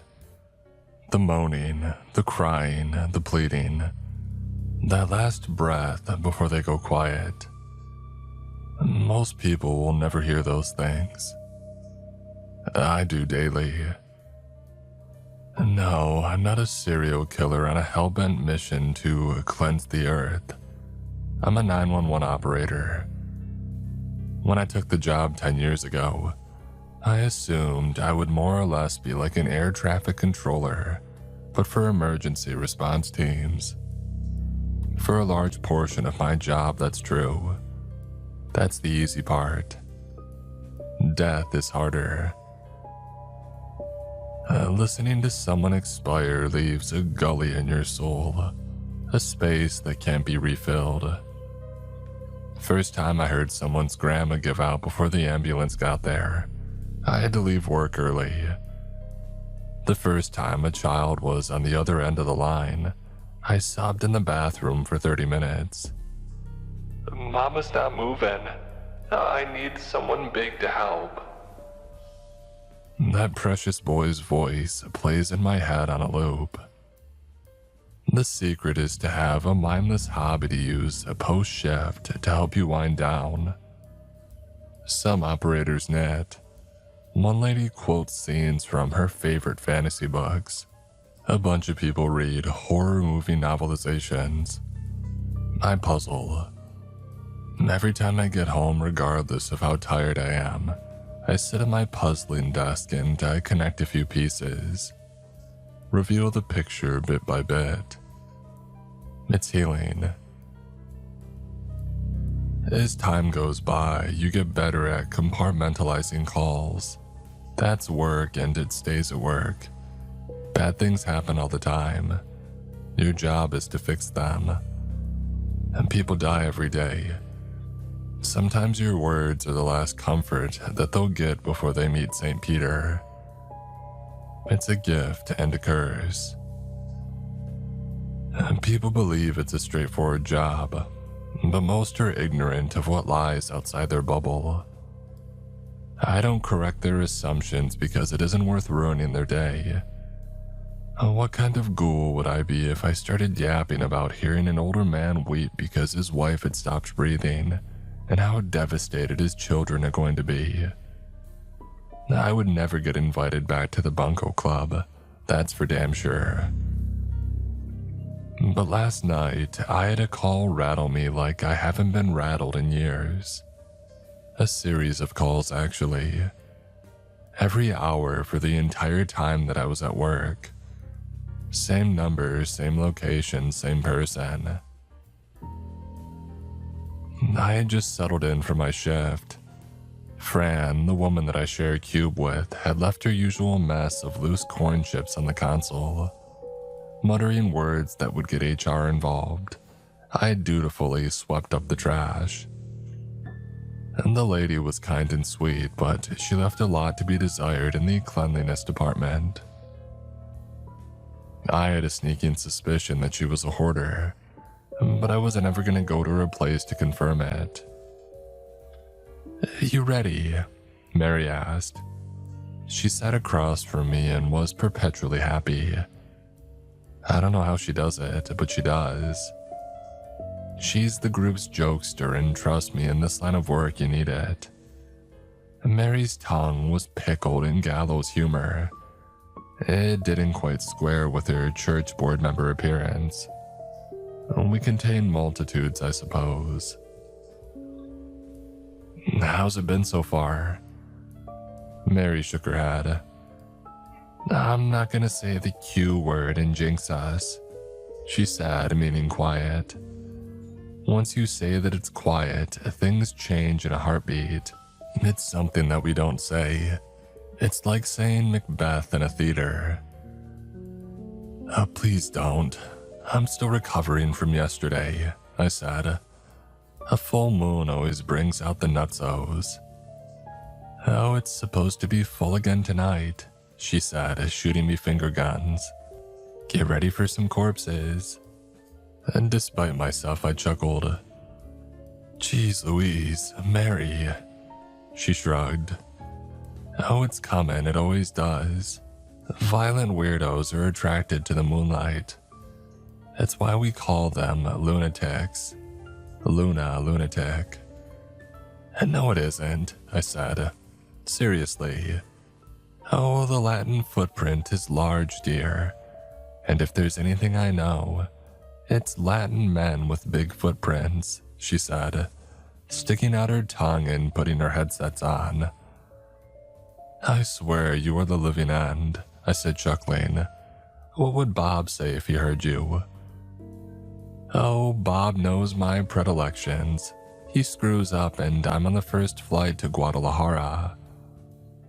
I sat down on my cubicle. "And miss all this." "Effeh," she said with a wave of her hand.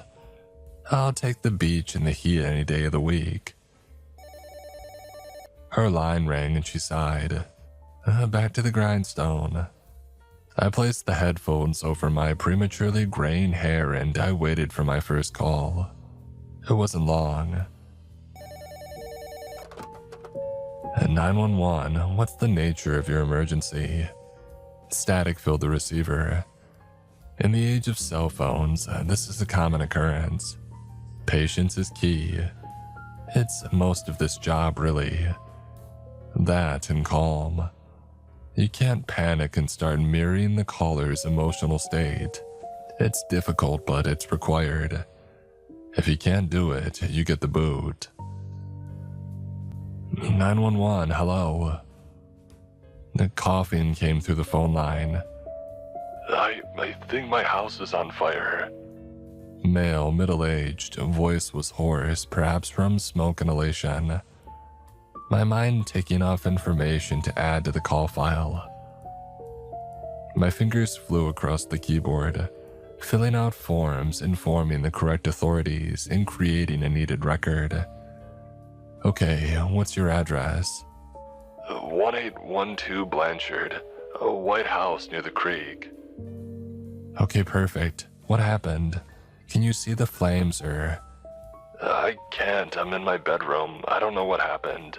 It's coming from the other room. A lot of smoke and the door to my room feels warm. I hate fires. They happen at random and they can grow uncontrollably fast. Once I had a couple in a Range Rover get slammed by a semi, trapping them in the car. Their engine erupted in flames and I had to stay on the line and helplessly listen as they burned to death. Okay, I have fire and ambulance on the way. Is there anybody else in the house? It's Jesus. The fire is. His voice morphing into a coughing fit. It's so hot. Help is coming. Is there any way for you to get out of the house? A window? It's nailed shut. Odd and possibly criminal. I added a note. Can you break the window? No, it's hurricane related, but let me try. Hold on. He said, stepping away from the phone. He stomped over to the window and banged on it. No shattering. He came back. It's not working. More smoke is coming through. Get lower to the floor and stay calm. Help is on the way. Do you have anything heavy that could break the glass? A bat, anything?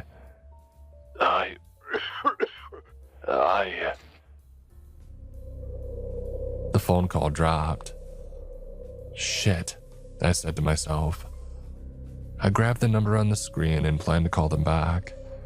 Before I did, though, I reached out to the authorities. Dispatch, I need a fire truck and ambulance to 1812 Blanchard Street. Adult male trapped in a bedroom. Nobody else should be there. Mary's head rose like the sun over my cubicle wall. She had something on her mind, but had the sense to wait until I was over. I recalled the number on the screen, but got a message informing me that the line was no longer in service. Shit, had the fire spread that quickly? Dispatch, be advised, there's no way for me to connect with the home. The line is dead. A pause as the message was relayed. Operator, what was that address again? 1812 Blanchard, a white house near the creek. Operator, we've got a bus on Blanchard, but they say the street numbers end at 1810. And there isn't a fire anywhere down there. No smoke, nothing. Let me double check, I said, glancing at my notes. I was right, 1812 Blanchard Street. Dispatch, that's the address that he told me. I'll try calling again. Another attempt, but the same result. The increasingly annoyed tone echoed in my ears as an electronic voice told me the number that I was trying to reach had been disconnected. I relayed the message back to the fire department. Operator, there isn't a house with that number. I glanced at Mary, who nodded. She came around and pulled up the recorded call. Every call gets saved for situations just like this.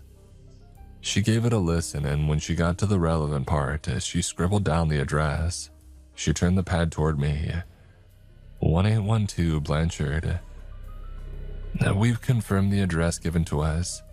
Are you sure the street numbers end at 1810?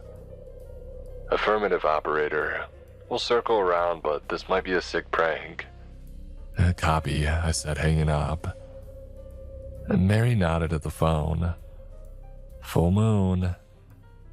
If that was acting, he was sincere.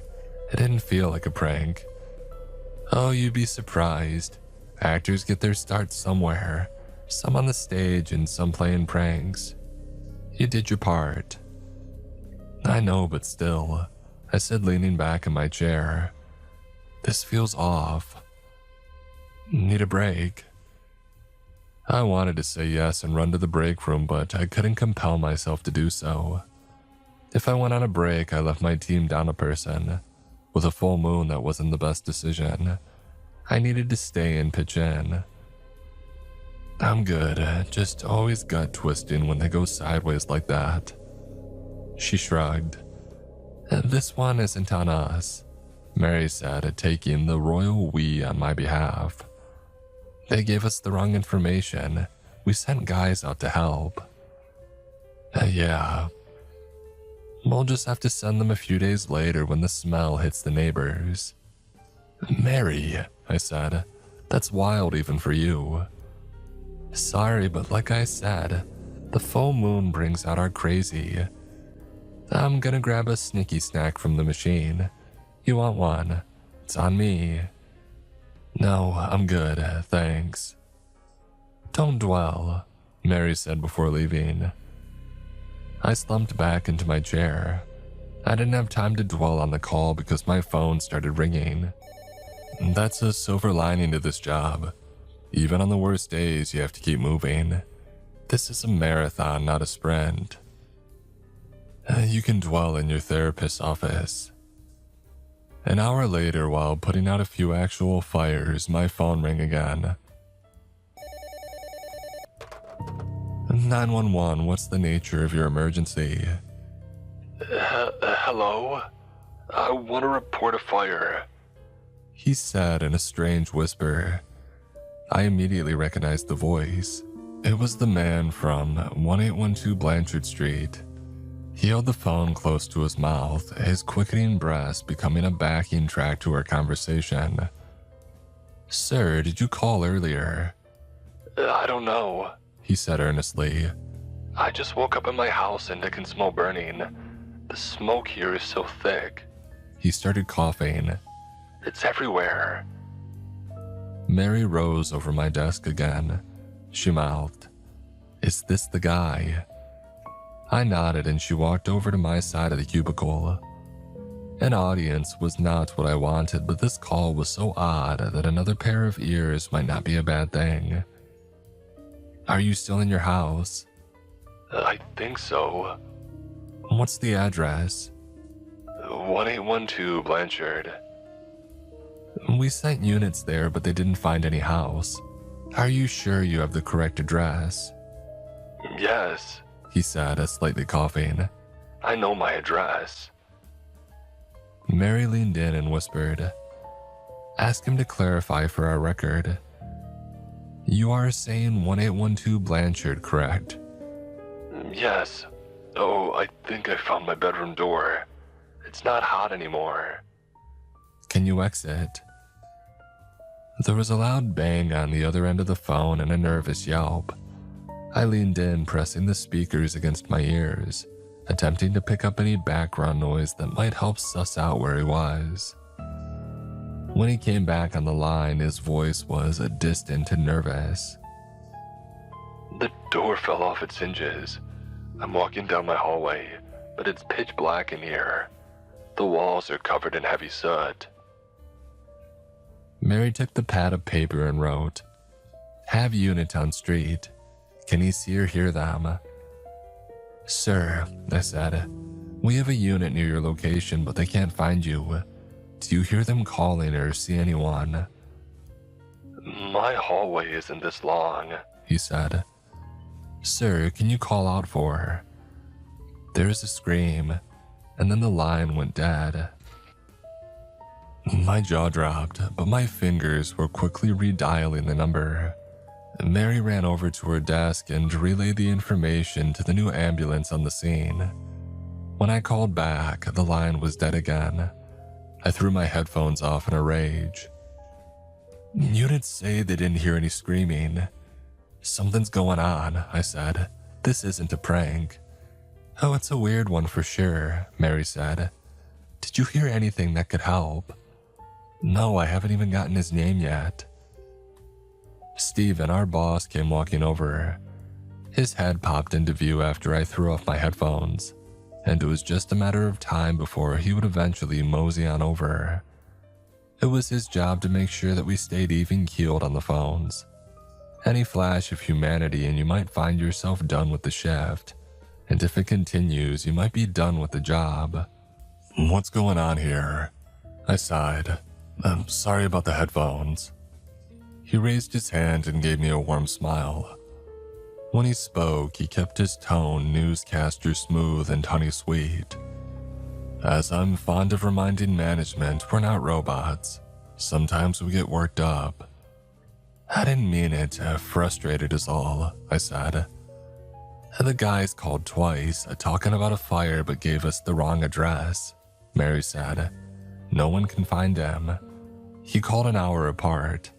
The house fire would have chewed up his home by then, right? Stephen nodded. Yeah, you'd think. Is it a prank or someone lonely looking to connect? I don't know, I said. He sounds genuine but confused. Was he injured? Beyond coughing, he hasn't said. Maybe head trauma, but I can't tell over the phone. Stephen said, his fingers tented. This is a tricky one. Let's make sure we note everything in the file. A CYA move. Can I give the calls a listen? Sure, I said, moving out of the way. Stephen pulled out his own pristine headphones, plugged them in, and pulled up both calls. He closed his eyes, his full attention on the push and pull of the conversation. He listened once, paused, listened a second time, and removed his headphones. You did a fantastic job, he said with a nod. Very professional. Thanks. He shifted in the seat. I know it was a hectic call, but did you catch a woman screaming in the background? What? I said, confused. What woman? It's faint, but you can hear it in both calls. Here, let me cue it up for you on the first call. He did just that. I handed him my headphone jack and he plugged me in. He clicked play and I pancaked the speakers against my ears. There was a scream. Jesus Christ, I said. How did you catch that? Stephen smiled. I'm like the sonar guy from the Hunt for Red October. I don't know what any of that means. He softly chuckled. Oh, I sometimes forget how dated my references are.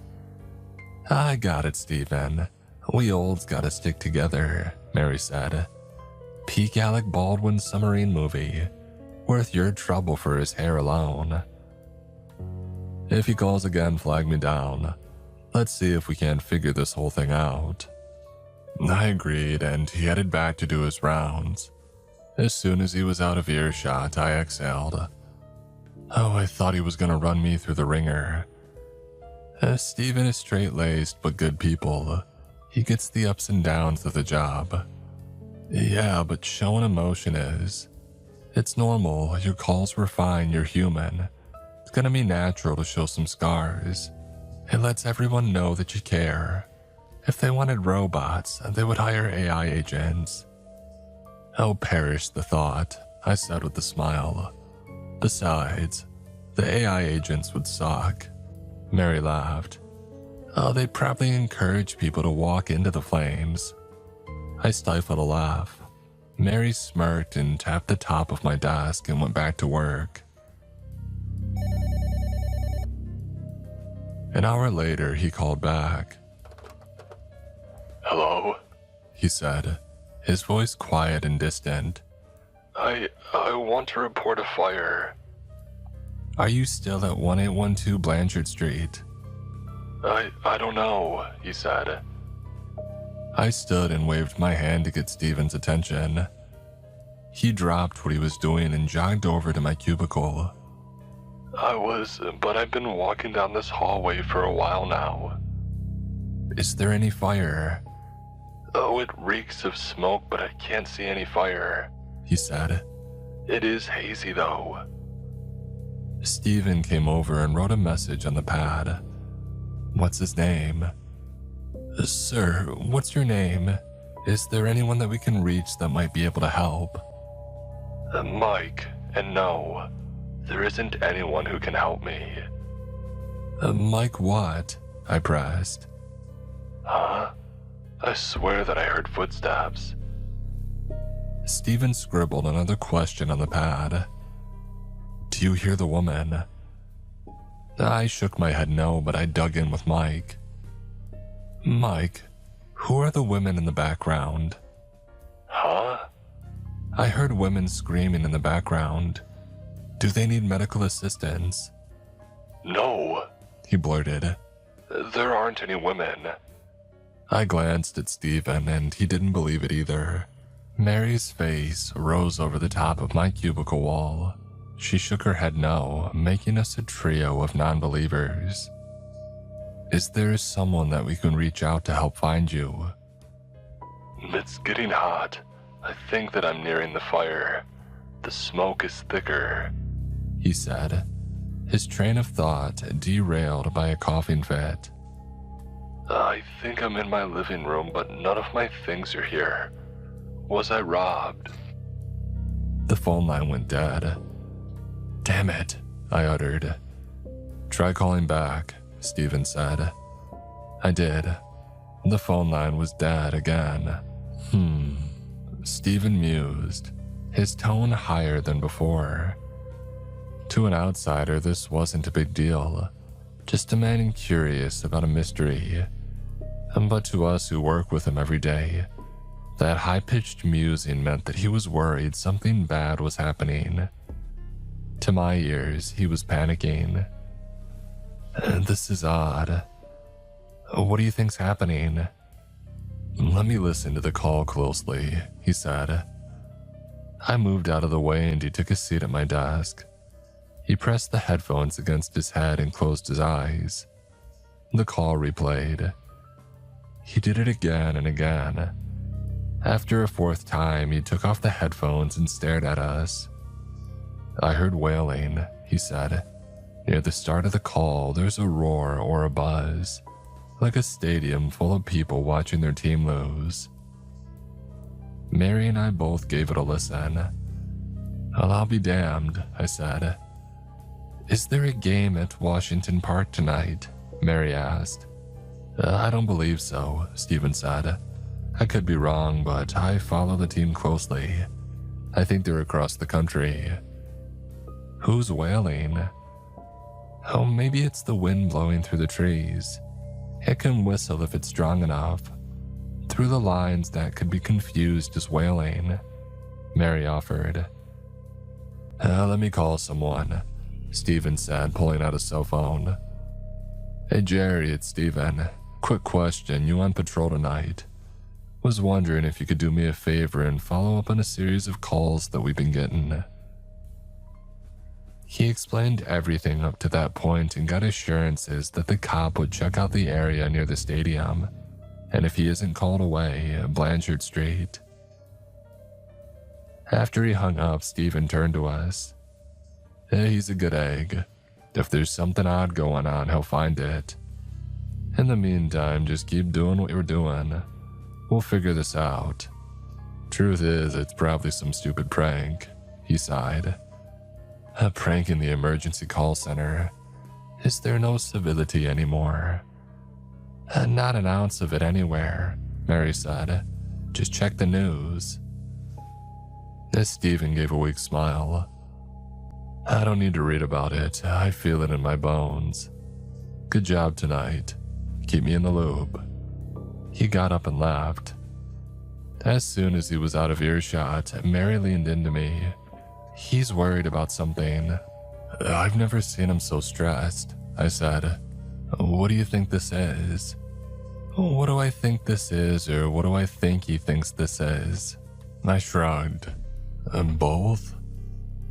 Okay, well, I think he's hoping that it's a prank, but I don't think he believes that. I think he's worried this is some sort of killer taunting us. Like how the Zodiac sent letters to the newspaper and police. Oh shit, I said. You think?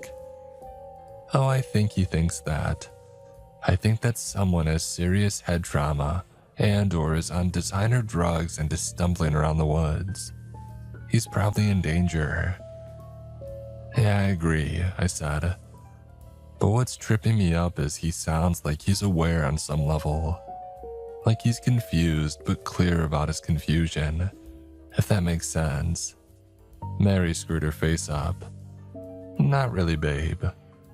Like I think he's aware but he's stuck somewhere and that's throwing him off. Maybe he was kidnapped and is being held by someone or something. Mary nodded. That makes sense, he might be. I wish he had given us a last name. Might be easier to find his next of kin. In between calls, I can do some searching. I might scare up a family member or two. A nice choice of phrase, Mary said with a wink.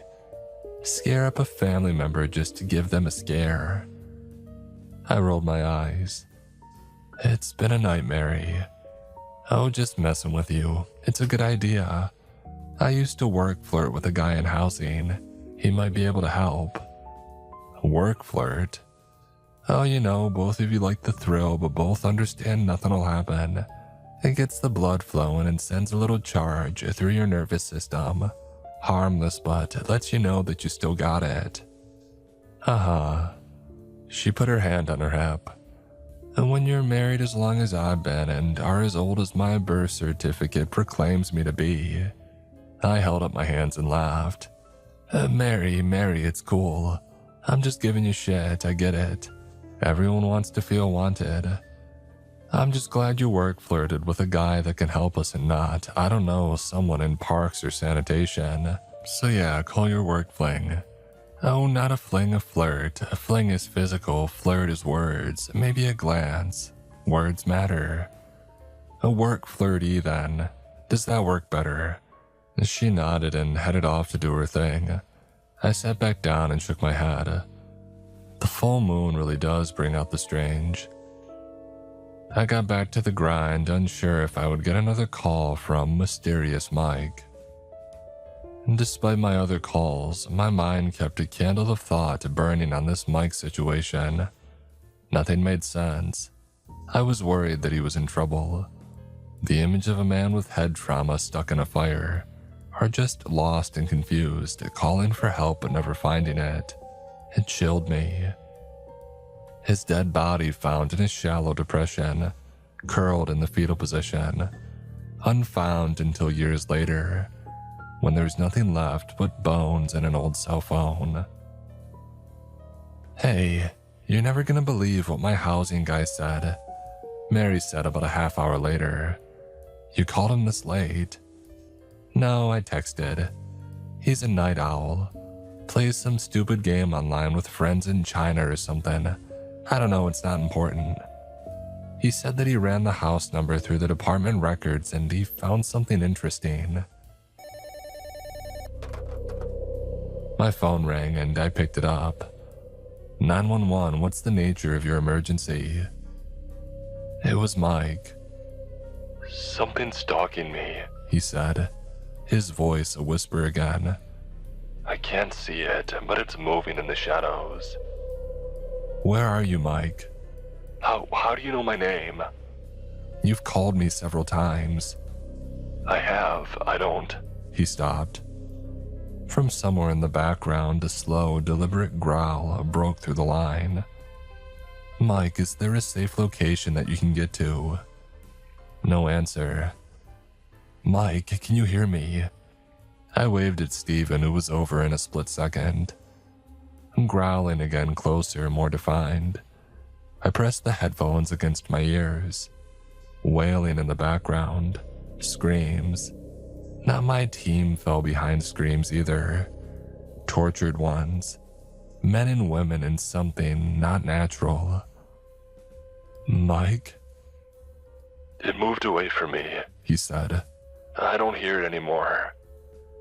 Mike, what is your last name? The smoke is thinning. Oh Jesus, can you hear the screaming? I didn't think anybody would hear the screaming. Mike, what is going on? There's a light in front of me, in the distance. Somebody's calling me. Can you hear that? Are those your guys? I turned to Steven, who shook his head no. Mike, that's not us. If you can find a place to hide. There's another person, Ed. Hello? Mike, that's not us. Where are you? The phone line went dead. I shook my head. Someone's going to hurt him. He's in danger. He's not at 1812 Blanchard, Mary said. Steven and I turned to her, waiting for an explanation. Because it burned down. in 1987. Shock joined the group chat. Both Steven and I found our jaws falling slack, eyebrows raised on our foreheads. I broke the silence first. Oh, what the hell? A work flirt confirmed it. Said it was the first house on what would become Blanchard Street. It was more rural at the time, off a dirt road near a creek. Now it's a subdivision. I know someone who lives out there, I said. Fire guys thought that it was arson but couldn't prove it, Mary said. She leaned forward, her excitement nearly spilling out of her. As if that wasn't weird enough, the owner of the house was a guy named Michael. Oh, Michael what? I asked. Well, that's another weird thing. The file was damaged. The last name was unrecognizable. Said that he might be able to check paper files when he's back at the office, Mary said. She leaned into me and whispered. I also mentioned that he wanted to check something else out when he's back in the office. She winked. Did he die in the fire? Stephen asked. Mary shrugged. Well, if he did, they never found his body. Place was left to rot. Michael never claimed insurance or anything. What the hell? I said before realizing that I was still at work and softening. What the heck? Stephen placed his hand on my shoulder. No, your first phrase was the correct one. He turned to Mary. Work flirt? Long story. Did this work flirt mention anything about? The phone rang again. All our eyes met, but I answered it. 911, what is the nature of your emergency? The line crackled and there was nothing but the jittery wavering of electronic currents clashing against each other. I waited for the ghost of his voice to break through, but all I got was that wailing. It was clearer now, but some voices weren't in English. There were dozens of languages, some completely foreign to me. What's going on? Stephen asked. I ignored him. Mike, are you there? The wires went from cross to clear, and Mike's voice broke through the line. He was speaking with the stranger that he had hailed the last time that his phone dropped. If he heard me speaking, he didn't let on. I became privy to a private conversation. I've been walking in this smoky room forever, he said. Indeed, you've been lost for quite some time. The strange voice said. It was deep and measured. But your time in the smoke has come to an end. Well, if that's true, what's that smell? It's... Mike retched. A stench that you had smelled before, no. I don't know what you mean, Mike said. Yes, you do, the stranger said. They're all there, you know, waiting for you.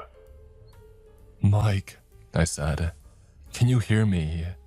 Over the telephone lines, the ripple of the igniting fire rushed forth, so clear and so close that I braced for an incoming fire wave. The inside of my closed eyes shot off glowing blobs of orange and yellow. After the flame came the crackle and sizzle of human flesh, the screams of pain, the begging of mercy, the pleas to a disinterested God, the sobs who had never created enough tears to extinguish the growing blaze. You okay? Mary asked, but I didn't respond. Tears flowed from my closed eyes. The phone line connected me to this horror. The vivid imagery of what I was hearing flashed against my eyelids. Dozens of young girls in the final throes of death, the fear in their panicked, searching eyes, frantic windmailing hands failing to put out the encroaching flames. Their skin darkening until it was a black crisp, cut loose from any semblance of humanity, and taking to the breeze. A body returned to its elemental state, erased from existence but still screaming. Their wailing reaching up from beyond the grave, to an invisible spot in the northern sky. They're wailing, wailing, wailing. Hear us, please. The chaos ceased. It went quiet. What's happening? Stephen asked. What's going on? Crying. Soft, small sniffles. Mike was sobbing. He put his head in his hands and he let the tears flow. His shoulders hunched and rose with each jag. I couldn't help it, Mike weakly offered. I needed to do it to them. I'm as God made me. They're waiting for you, the stranger said. Please, God, let this end, Mike screamed. The stranger laughed, deep, loud, and methodically slow. Menace took roost where joy should be. God is not welcome where we're going. Where are we going? Mike asked, afraid he had already figured out the riddle but praying that he was wrong. I pressed my headphones tightly against my ears. The speakers became part of me. I didn't know what I was listening to, but I damn knew that it wasn't a phone call. It was a reckoning. The footsteps ceased and the cries stilled. The crackling fire dulled. Your time has come, Michael. Your long walk has ended. Through this door, the stranger said, rapping his knuckles against the wood. It echoed in the void. Through this door, you will finally find the answers to the unanswerable. Be given the knowledge withheld from your kind until we've determined your worth. But this comes with a grave cost. A debt you will pay until we say. Michael, I said, my voice soft. Michael, can you hear me? The line dropped. I curled my fingers around my headset and I pulled it off my head. My hair got caught in my fumbling grasp. Wisps fell, creating a veil from the strays. I dropped the headset on the desk and turned to Stephen. Tears welled and rolled down my ashen cheeks. Go home, Stephen said. He placed his reassuring hand on my shoulder and gave it a faint squeeze. I needed that. A reminder of the good in humanity. Thank you, I said, my head spacey and disconnected. Mary came around the cubicle and swept me up in a bear hug. She pressed my face into her soft shoulders and whispered a prayer over me. I wrapped my arms around her waist and her warmth seeping into my bones. I closed my eyes and sobbed. She held me, muttering prayers until some of my negative energy flowed into her, easing my load. I've got room to spare, she said. We're together in this. We're in a rough business. We've got to be there for each other. I thanked her and laughed, but I didn't go home. I had somewhere else to be. Voices calling me for help. Puzzle pieces that needed to be affixed. A full picture waiting to be seen. My tires turned down a well-worn gravel road, on Blanchard Street. I followed it until the number stopped. 1810, end of the line. I parked my car and walked into the forest at the end of the street. That first call rang in my brain. A white house near the creek. I glanced down at the ground, wavering grass, growing over long faded tire ruts. You would miss them if you weren't looking for them, but I was. The house was built off what would become Blanchard Street by a long, twisting driveway. I followed it. On the side of the overgrown path, the moonlight glinted off something hidden in the tall grass. I halted my funeral march and squatted to get a better view. I kicked a tangle of braided black wires. Power and telephone lines, fallen and rotten. It snaked through the grass. A closed-off ramp of the information superhighway.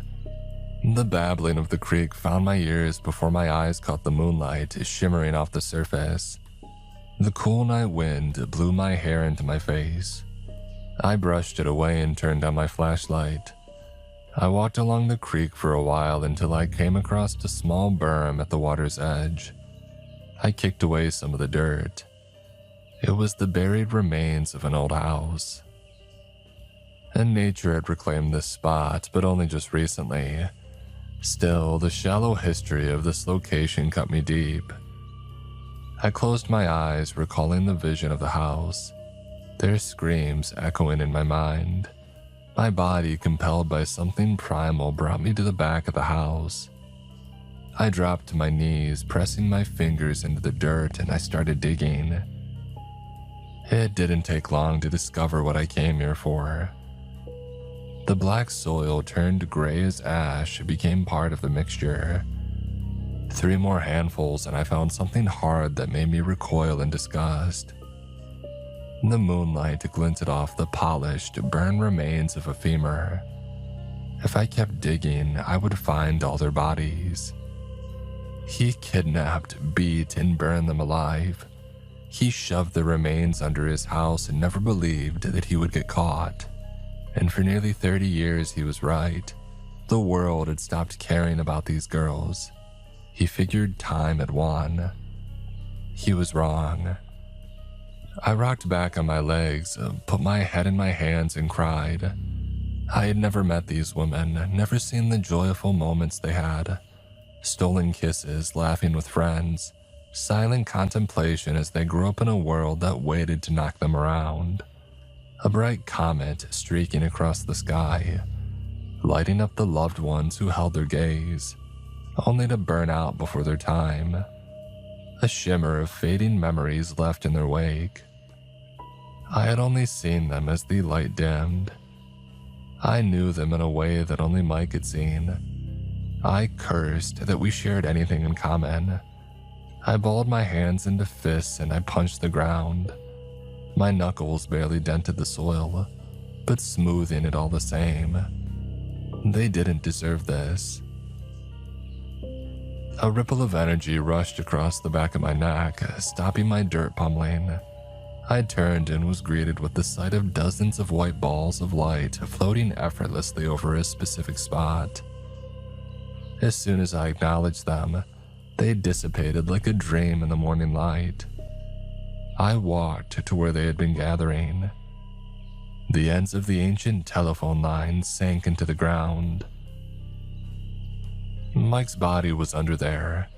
If I poked around, I would find the husk of his torched remains. The irony of this monster meeting his end in a fire wasn't lost on me. But I didn't care to find Mike's remains. He had gotten his ending. It was time for these lost souls to get their proper ending. It was time for their families to stop wondering. It was time to go home. I dialed 911. Hello, I need you to send the police. I've just found human remains.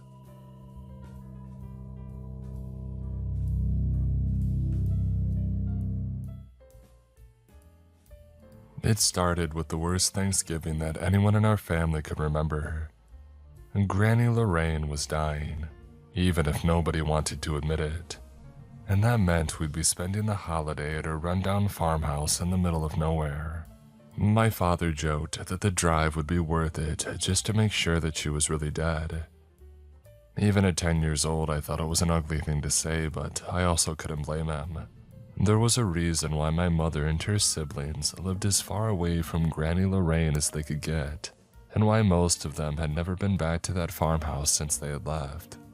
To call Granny Lorraine cruel would have been an understatement. Every word out of her mouth was either a criticism or an insult, and I couldn't imagine what it must have been like growing up with her 24/7. A miserable, sleet-like rain was falling as we pulled up the muddy gravel driveway. I recognized Uncle Alan's beat-up Crown Vic, Uncle Isaac's pickup, and Aunt Carol's shiny new SUV already parked beside the house. We were the last ones to arrive. My mom opened an umbrella over my head and steered me through the front door. It actually felt colder inside of Granny Lorraine's house than it had outside.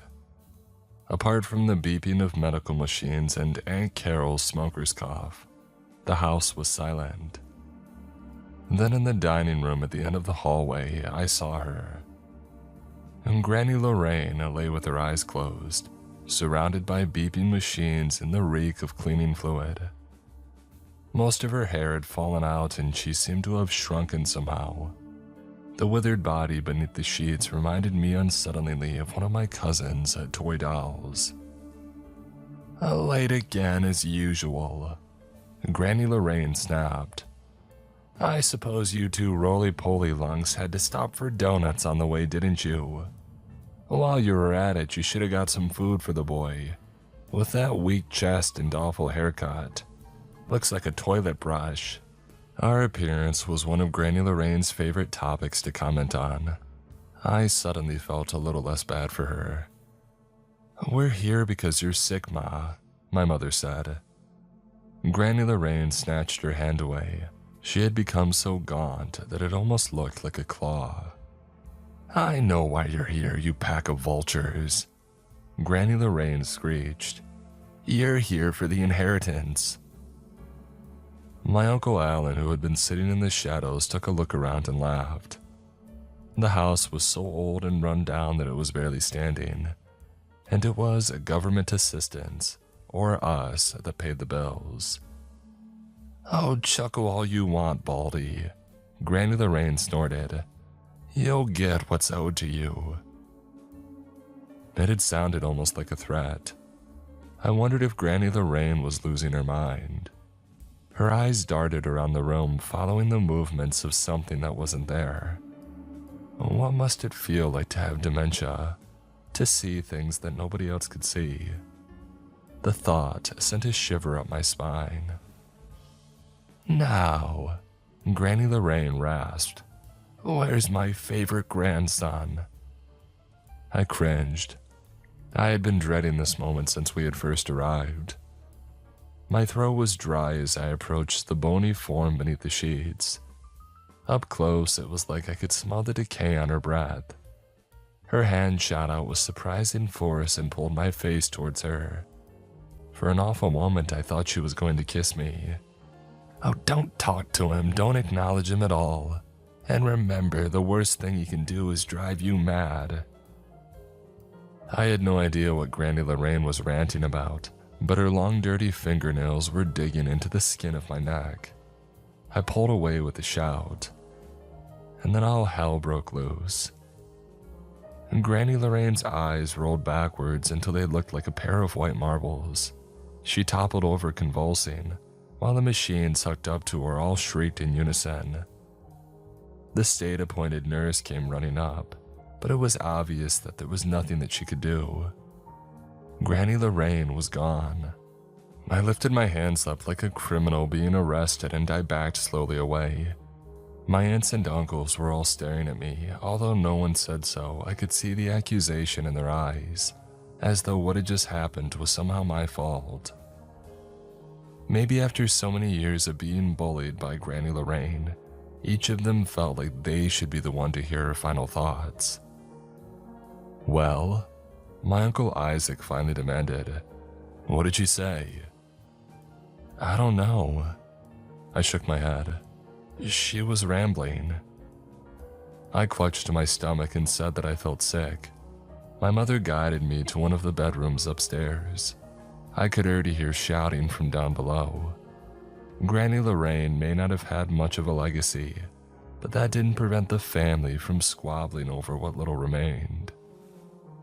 Sometimes the most vicious fights are over the pettiest prizes, my mother sighed as she tucked me and handed me a glass of water. And to think, they haven't even started planning the funeral yet. I rolled over and watched the icy rain splatter against the bedroom window. Why had I lied about Granny Lorraine's last words? I had only pretended to be nauseous earlier, but the more that I thought about the whole thing, the more that I began to feel genuinely sick to my stomach. Why did grandmother have to go and croak right after telling me something so weird? I didn't want to spend all afternoon laying in bed feeling sorry for myself, but I also didn't want to run into one of Uncle Alan chugging whiskey in his storage room, or be forced to gossip with Aunt Carol. Through the floorboards, I could hear hushed greetings and clomping footsteps in the hallway. Even more relatives were arriving. Nephews, cousins, strangers who I'd never met. I felt exhausted just thinking about it. I was about to climb out of bed and search for something to read when the hairs on the back of my neck all stood up at once. Until that moment, I had always thought that goosebumps were just something from storybooks. A person couldn't actually feel that they were being watched. Could they? I turned over again, this time toward the wall. The dark shape in the corner could have been an antique coat rack or a shadow cast by the bookshelf. But it wasn't. The hardwood floor creaked beneath the man's boots. When he reached up to remove his old-fashioned stovepipe hat, his knuckles scraped against the ceiling. He twirled it between his long fingers as he approached. His breaths came in quick, excited little wheezes, like he was glad to see me. My mom had always complained about how the 10-foot-high ceilings in Granny Lorraine's house were never able to keep any of the warmth, which meant that the man in front of me was at least 8 feet tall. His long, baggy coat was so covered in grime that it was impossible to tell its original color. It may have been black. Was he some distant acquaintance of Granny Lorraine's come by to pay his respects? If so, what was he doing in the upstairs room? I was about to ask when I remembered Granny Lorraine's words.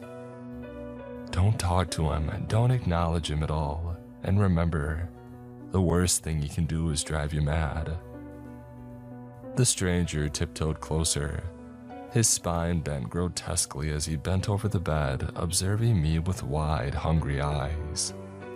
I realized with horror that the man's neck was extending somehow, stretching toward me like some kind of awful python. His fingers drummed even faster on the brim of his hat. When our faces were almost touching, he opened his mouth and licked his wormy purple lips. I had never seen anyone with such jagged teeth, there's so many of them. I pulled the covers up over my head and shut my eyes tight. The sound of the tall man's teeth gnashing above me was so loud it felt like it was coming from inside my own skull. The worst thing that he can do is drive you mad. I repeated the phrase over and over in my head, but I couldn't quite believe it. Until suddenly, the noise stopped. Apart from the patter of the rain and the grumblings of the adults downstairs, the bedroom was silent. Even so, I didn't dare to peek out from beneath the covers. Maybe that was exactly what the tall man wanted. Maybe that was what he was waiting for. I lay still like I was playing dead, and I counted the ticks of the old-fashioned grandfather clock in the hallway. And then a hand wrapped around my shoulder. "Oh, buddy," my father sighed. "You must be feeling awful. You want to talk about it?" I lowered the sheets. Apart from my father and me, the room was empty. I did want to talk about what had just happened, very badly in fact, but that was exactly what Granny Lorraine had warned me not to do. For all I knew, the tall man was out in the hallway, waiting for me to mention him, and what would he do then? I thought of those long fingers with too many joints, and all of those shark-like teeth crammed into a human mouth, and I shuddered. My father told me that dinner was ready and offered to bring up a tray to me, but I shook my head. The last thing that I wanted was to lay around by myself waiting for the tall man to show up again. I got to my feet shakily and followed my father downstairs. On the way, I looked for the tall man's face and the yellowed family photographs that lined the walls, but I found nothing. The house was packed. Cousins who I had never met before clapped me on the back, offering their condolences. Uncle Isaac and Aunt Carol were bickering about what to do with Granny Lorraine's body as they pulled trays of food out of the oven. Uncle Alan just sat in the corner and threw back slugs of whiskey from the bottle. As uncomfortable as the whole thing was, I was grateful for the noise and distraction that so many relatives provided. It helped me to avoid thinking about the tall man for a little while at least.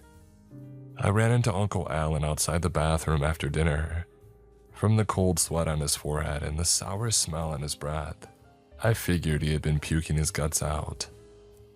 He smiled boozily and held open the door. "I know this sucks, kid, but it'll all be over soon, trust me." Something moved in the dark hallway behind Uncle Alan. I bit down a scream as the grinning visage of the tall man appeared out of the shadows above him. "What is it, kid? What's wrong?" Uncle Alan turned unsteadily. "Oh shit." The tall man's face contorted with fury. He clamped a hand over Uncle Alan's face, smothering his shout with the other. He opened the lapel of his filthy overcoat. There was only blackness on the other side. Uncle Alan barely had time to kick his legs and flail his arms before he was flung into the void. The tall man closed his coat, and then cocked his head to the side as though daring me to speak. I forced myself to look toward the warm golden glow of the kitchen, where the adults were still laughing, arguing, and scraping forks against plates, completely unaware of what was in the house with us. As I began to walk toward them, I could feel the tall man looming over me, matching me step for step. If my mother or father saw him, would they meet the same fate as Uncle Alan? Back in the kitchen, the cousins were getting ready to leave, and my mother and her siblings were working out the sleeping arrangements.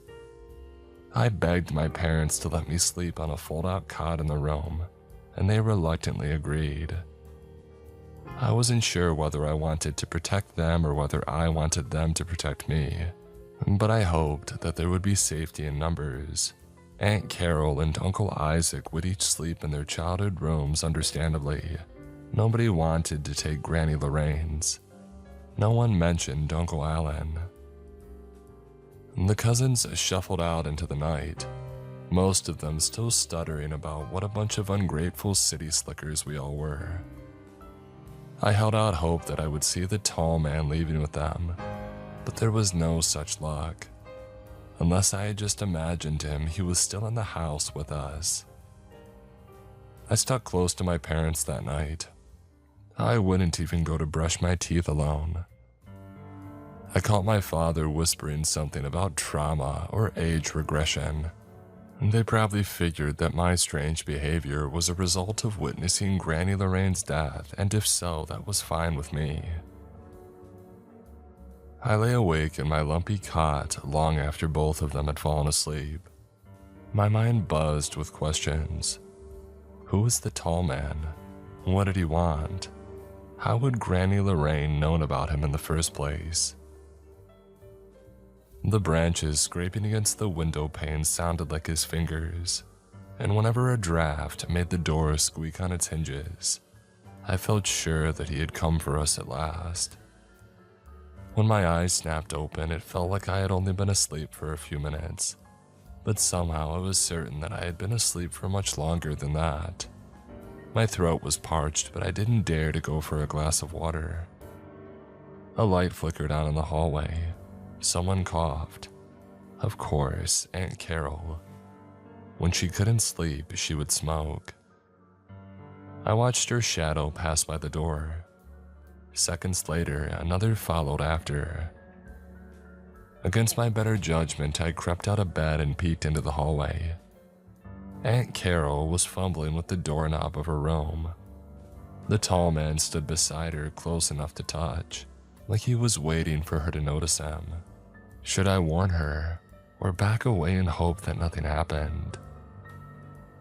Before I could decide what to do, the floorboards groaned beneath my feet. Aunt Carol looked my way. "Aunt Carol," I murmured as loudly as I dared. "Could you come here for a minute, please?" My aunt approached with a frown. The tall man crawled along the ceiling above her, his head twisted around backwards. I was amazed that she hadn't felt his breath on the back of her neck. I had to keep Aunt Carol distracted for just a few more minutes. I had a bad dream," I stammered. "Will you come with me to get a glass of water?" "Okay, fine." Aunt Carol rolled her eyes. The tall man did too, and a sick imitation of her expression. A few drops of saliva dribbled onto the floor between us. Before I could say anything else, Aunt Carol looked up, and she yelled. As she shrieked and pointed, the tall man opened his coat and dropped down, enveloping her within it. He rose to his feet and advanced on me, both sides of his coat held high like the wings of some enormous bat. From the abyss within, I thought that I could still hear Aunt Carol's distant and slowly fading scream. In just a few seconds, I too would be swept inside. The worst thing that he can do is drive you mad. The worst thing he can do is drive you mad. I'm going to get a glass of water, I said through gritted teeth, and then turned toward the bathroom. Cloth rustled as the tall man's coat passed over me. Like a shadow or a bad dream, he was gone. That simple act, filling a glass, drinking it, and going back to bed, was the hardest thing that I had ever done. I shut the door tight behind me, pulled the covers up over my head, and I began to pray. Please, please God, let him be gone when I wake up. The Thanksgiving morning dawned bright and clear. I stretched and sighed, content in my cozy cot, at least until I remembered where I was and what was happening. Granny Lorraine's death, the tall man, Aunt Carol, and Uncle Alan's gruesome disappearances. As it all came rushing back, I realized that my head wasn't the only one on the pillow. The tall man stared back at me, his mouth stretched into a wide smile. I gritted my teeth, rolled over, and got out of bed. My parents and Uncle Isaac were already downstairs in the kitchen, making coffee, chatting, and pouring Granny Lorraine's off-brand cereal into plastic bowls. It was strange. Aunt Carol and Uncle Alan were both missing, but nobody had asked about them. On my way down the stairs, I took down an old family photograph. I pulled my mother aside and showed it to her. "Who's this?" I asked, pointing to a much younger and happier Uncle Alan. "Who's who?" My mom squinted, confused. "Honey, there's nobody there. This is just me, your Uncle Isaac, and your Granny Lorraine." I wasn't sure which possibility terrified me more. The idea that she couldn't see Uncle Alan and Aunt Carol, or the idea that she was pretending not to see them. Did my parents know about the tall man too? Or did being taken by the tall man somehow erase people from existence?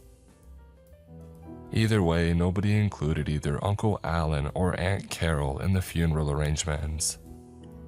My father explained that we would be burying Granny Lorraine that morning, and then driving home in the afternoon. "Don't worry," he winked. "After today, you'll never have to set foot in this miserable place again." Once we had finished breakfast, I was ordered upstairs to shower and change clothes. I hated to make myself so vulnerable with the tall man around, but I had a plan. I left the lights on and the doors open. I checked behind the shower curtain and even sang hymns while I washed off. I had no way of knowing whether the noise and light would keep the tall man away, but I had to try something. So far, he had only been able to appear when I was alone or with one other person. But for all I knew, each person that he took made him that much stronger. I dried off and went to the closet for my stuffy, kid-sized suit. And that was how the tall man got me. When I stepped inside, he swung down from the ceiling, twisting hideously so that we were face to face. I began to scream, but then salvaged it with an old hymn. "Amazing grace, how sweet the sound that saved a wretch like me." The tall man's face darkened as though I had disappointed him. It was a perfectly ordinary face, mid-40s, light-skinned, sad green eyes, and somehow that made it all the more horrible. The tall man scowled and backed away into the gloom of the closet. While the adults got ready, I searched for clues about the tall man. Granny Lorraine didn't have a family tree or any genealogy books. The only reading material in the entire house was a stack of romance novels and tabloid magazines beside a recliner. I did, however, find a cardboard box full of my mother's old school things. At the very bottom was a stack of crayon drawings that she had done in kindergarten. They looked like the usual stick figure family that any child might draw, except for the tall figure in a stovepipe hat who appeared in the corner of every page. My heart skipped a beat when we all finally walked out together into the soothing fall sunshine. Was this it? Were we about to leave the tall man behind for good? My mother turned to key in the front door lock and then rested her head on the worn siding. "Bye, Ma," she sighed, and then stood tall and walked down to our car and climbed into the driver's seat. Uncle Isaac, who got car sick on the winding country roads, rode shotgun, while my father and I piled into the back seat.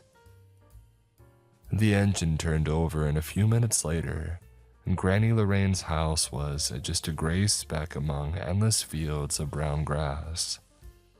Uncle Isaac turned around to ask my father something, and then clamped his hand over his mouth. The tall man had appeared in the seat between us. His spine had bent gruesomely to fit into the tight space, and his multi-jointed fingers were inching eagerly toward me. The tall man couldn't hurt me unless I acknowledged him, but my father didn't know that. He let out a grunt of surprise and swung a fist at the tall man's face. Now that sucker punch would have knocked out any ordinary man, but it only connected with empty air. The tall man contorted in the back seat like some awful boneless animal, twisting until he had stuffed my father inside that filthy overcoat. Memories of front yard ball games and fishing trips flashed before my eyes, and just as quickly my father had been swallowed up. My mother kept her hands perfectly placed on the steering wheel, like she was taking a driver's test. "So, honey," she forced herself to say, "what would you like for lunch after the funeral?" I don't know how I responded or how we managed to have a normal conversation, but by the time that we had reached the funeral home, the tall man had vanished once again. My tear-filled eyes locked with my mother's in the rearview mirror. It was the closest we ever came to talking about the secret that we shared. A few weeks after we buried Granny Lorraine, I got a letter in the mail from Uncle Isaac. There had been no sign of the tall man since he had taken my father, although whether that was because his hunger was sated or because he was biding his time, I had no idea. I still sensed him sometimes, waiting beneath a tree in the rain or in the grimy public bathroom stall beside mine, for example, but he hadn't actually appeared. Maybe that was what made me reluctant to open Uncle Isaac's letter, the fear that if I did, this whole thing would start all over again. To get my mind off of everything that happened, my mother had pressured me to take part in the school play. I reluctantly agreed, and while I soon discovered that I enjoyed acting and prop making, I didn't like the feeling of being at school after hours. All those empty corridors, those long lines of silent lockers and darkened classrooms, seemed like a perfect environment for the tall man. One gray Tuesday before winter break, my friends Chelsea and Aaron announced that they were going to stay late to paint the background scenery. We were putting on our play that Friday and time was running out. The last thing that I wanted was to spend even more time in that creepy after-hours auditorium. But the prospect of waiting around by myself for my mother to pick me up was even worse. I did my best to have fun with my friends, but the truth was, I was just waiting for something to happen. And so it did. Miss Healy, the play director, suddenly began looking a little green. She stood in a hurry and announced that she was going to the restroom, and that we had better behave until she got back. Chelsea, Aaron, and I managed to keep straight faces until she was out the door, and then we burst out laughing and started flicking paint at each other with our brushes. I didn't notice the gaunt figure moving behind the stage curtains until it was right in front of me. The moment that I saw the tall man, I knew that I wasn't going to let him take anyone else, no matter what it took. I grabbed the jar of paint and splashed it into Chelsea's eyes. Aaron's jaw dropped, but he had no time to react before I got to him as well. By the time that Miss Healy got back, both of them were crying and rolling on the floor, and the tall man had faded back behind the curtains with a scowl. Of course, I was removed from the play and suspended. There was talk of psychiatrists or even lawsuits, but it came to nothing in the end. My mother went through the motions of punishing me, but I think she understood better than anyone why I might have done what I did. And all the time at home finally gave me a chance to read Uncle Isaac's letter. And by the time you read this, it began, I'll be someplace where he can't find me. Or at least I hope so. I can't do this anymore. I can't go on waiting for him to make me jump or gasp at the wrong moment. I can't go on pretending that the people around me aren't being crammed inside of that horrible black coat. I wish I had some answers for you, kid. I can't tell you what he is or where he came from. All I know is, once you start seeing him, you can't stop. He's everywhere. And here's another thing, something that I think about a lot late at night while I'm trying to drink myself to sleep. What if our family aren't the only ones? What if sooner or later one of those awful things appears to everybody? What if just about everyone you meet is sharing that same horrible secret, but as soon as anyone tries to acknowledge it, a tall man takes them away? At first, I thought that he would come for me as soon as I started writing this. I thought that somehow he would understand that I was breaking the rules. But you know something? He's hovering over my shoulder right now. He can see the words on the page and the pistol that I've got pressed against my chin. And from the rumbling noise in his chest and the drool running down his chin, he's laughing. Weeks passed before the police found Uncle Isaac's body. The worst he can do is drive you mad, Granny Lorraine had said. At first, her words had felt comforting, but now they seemed like a curse. I would never be able to let my guard down. The tall man would always be there around a corner behind a curtain, or crawling across the ceiling of a dark room. He would always be trying to break my resolve and take the ones that I loved. Even back then, I thought that I could understand why Uncle Isaac had done what he did. A few days later, however, something happened that made me swear never to follow in my uncle's footsteps. It was around 9 o'clock a few days before Christmas. My mother was in the shower and I was sitting on the living room floor playing video games. I had found that the bright colors and repetitive motions helped to numb the pain that I'd been feeling since the tall man had come into my life. I had just paused to take a drink of water when the doorbell rang. Ordinarily, the tall man never announced himself, but something about that long, lonely chime gave me a sinking feeling. I mean, who else could be on our porch so late at night? The shower was still running, and I knew that I would be in serious trouble if I didn't answer it. And so I dragged my feet to the front door. I peeked through the side window, but all I could see was the wet and black asphalt of the street and snowdrifts lit by Christmas lights. If it was the tall man, the last thing that I wanted to do was accidentally acknowledge him by asking, "Who is it?" I gulped and opened the door. The package delivery man outside looked chilled to the bone. He rubbed his hands together, blew on them, and then passed me a package with a pen. "Sign for this." It was addressed to my mother, and I realized with a twinge of guilt that she had probably ordered me a last-minute Christmas present. I scribbled on the pad the delivery driver handed me and waved goodbye to him. He was slogging his way back through the snow to his truck when I noticed a pair of black boots standing beside me on the frozen doormat. The tall man. He seemed to be watching the house across the street. At first, I couldn't see what was so special about it. It was just an ordinary suburban house, with an ordinary suburban family gathered around the television in its living room. I could see them through the window, sipping mugs of hot chocolate while they watched some feel-good holiday movie. A father, 2 twin boys, a baby girl, and... No, it couldn't be. Another tall man rested his hands on the back of the baby's bouncy chair while she leaned toward the screen oblivious. His boots, a top hat, and black overcoat were identical to those of the tall man beside me. But his face was Uncle Isaac's. Although there was no way of knowing across such a long distance, I felt sure that he had seen me.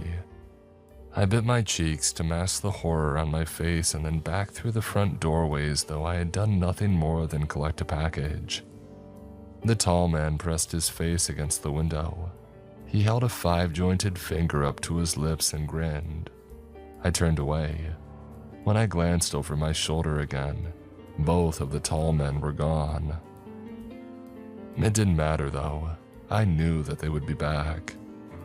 It's possible that I'm not the first one to try to tell the world about the tall man.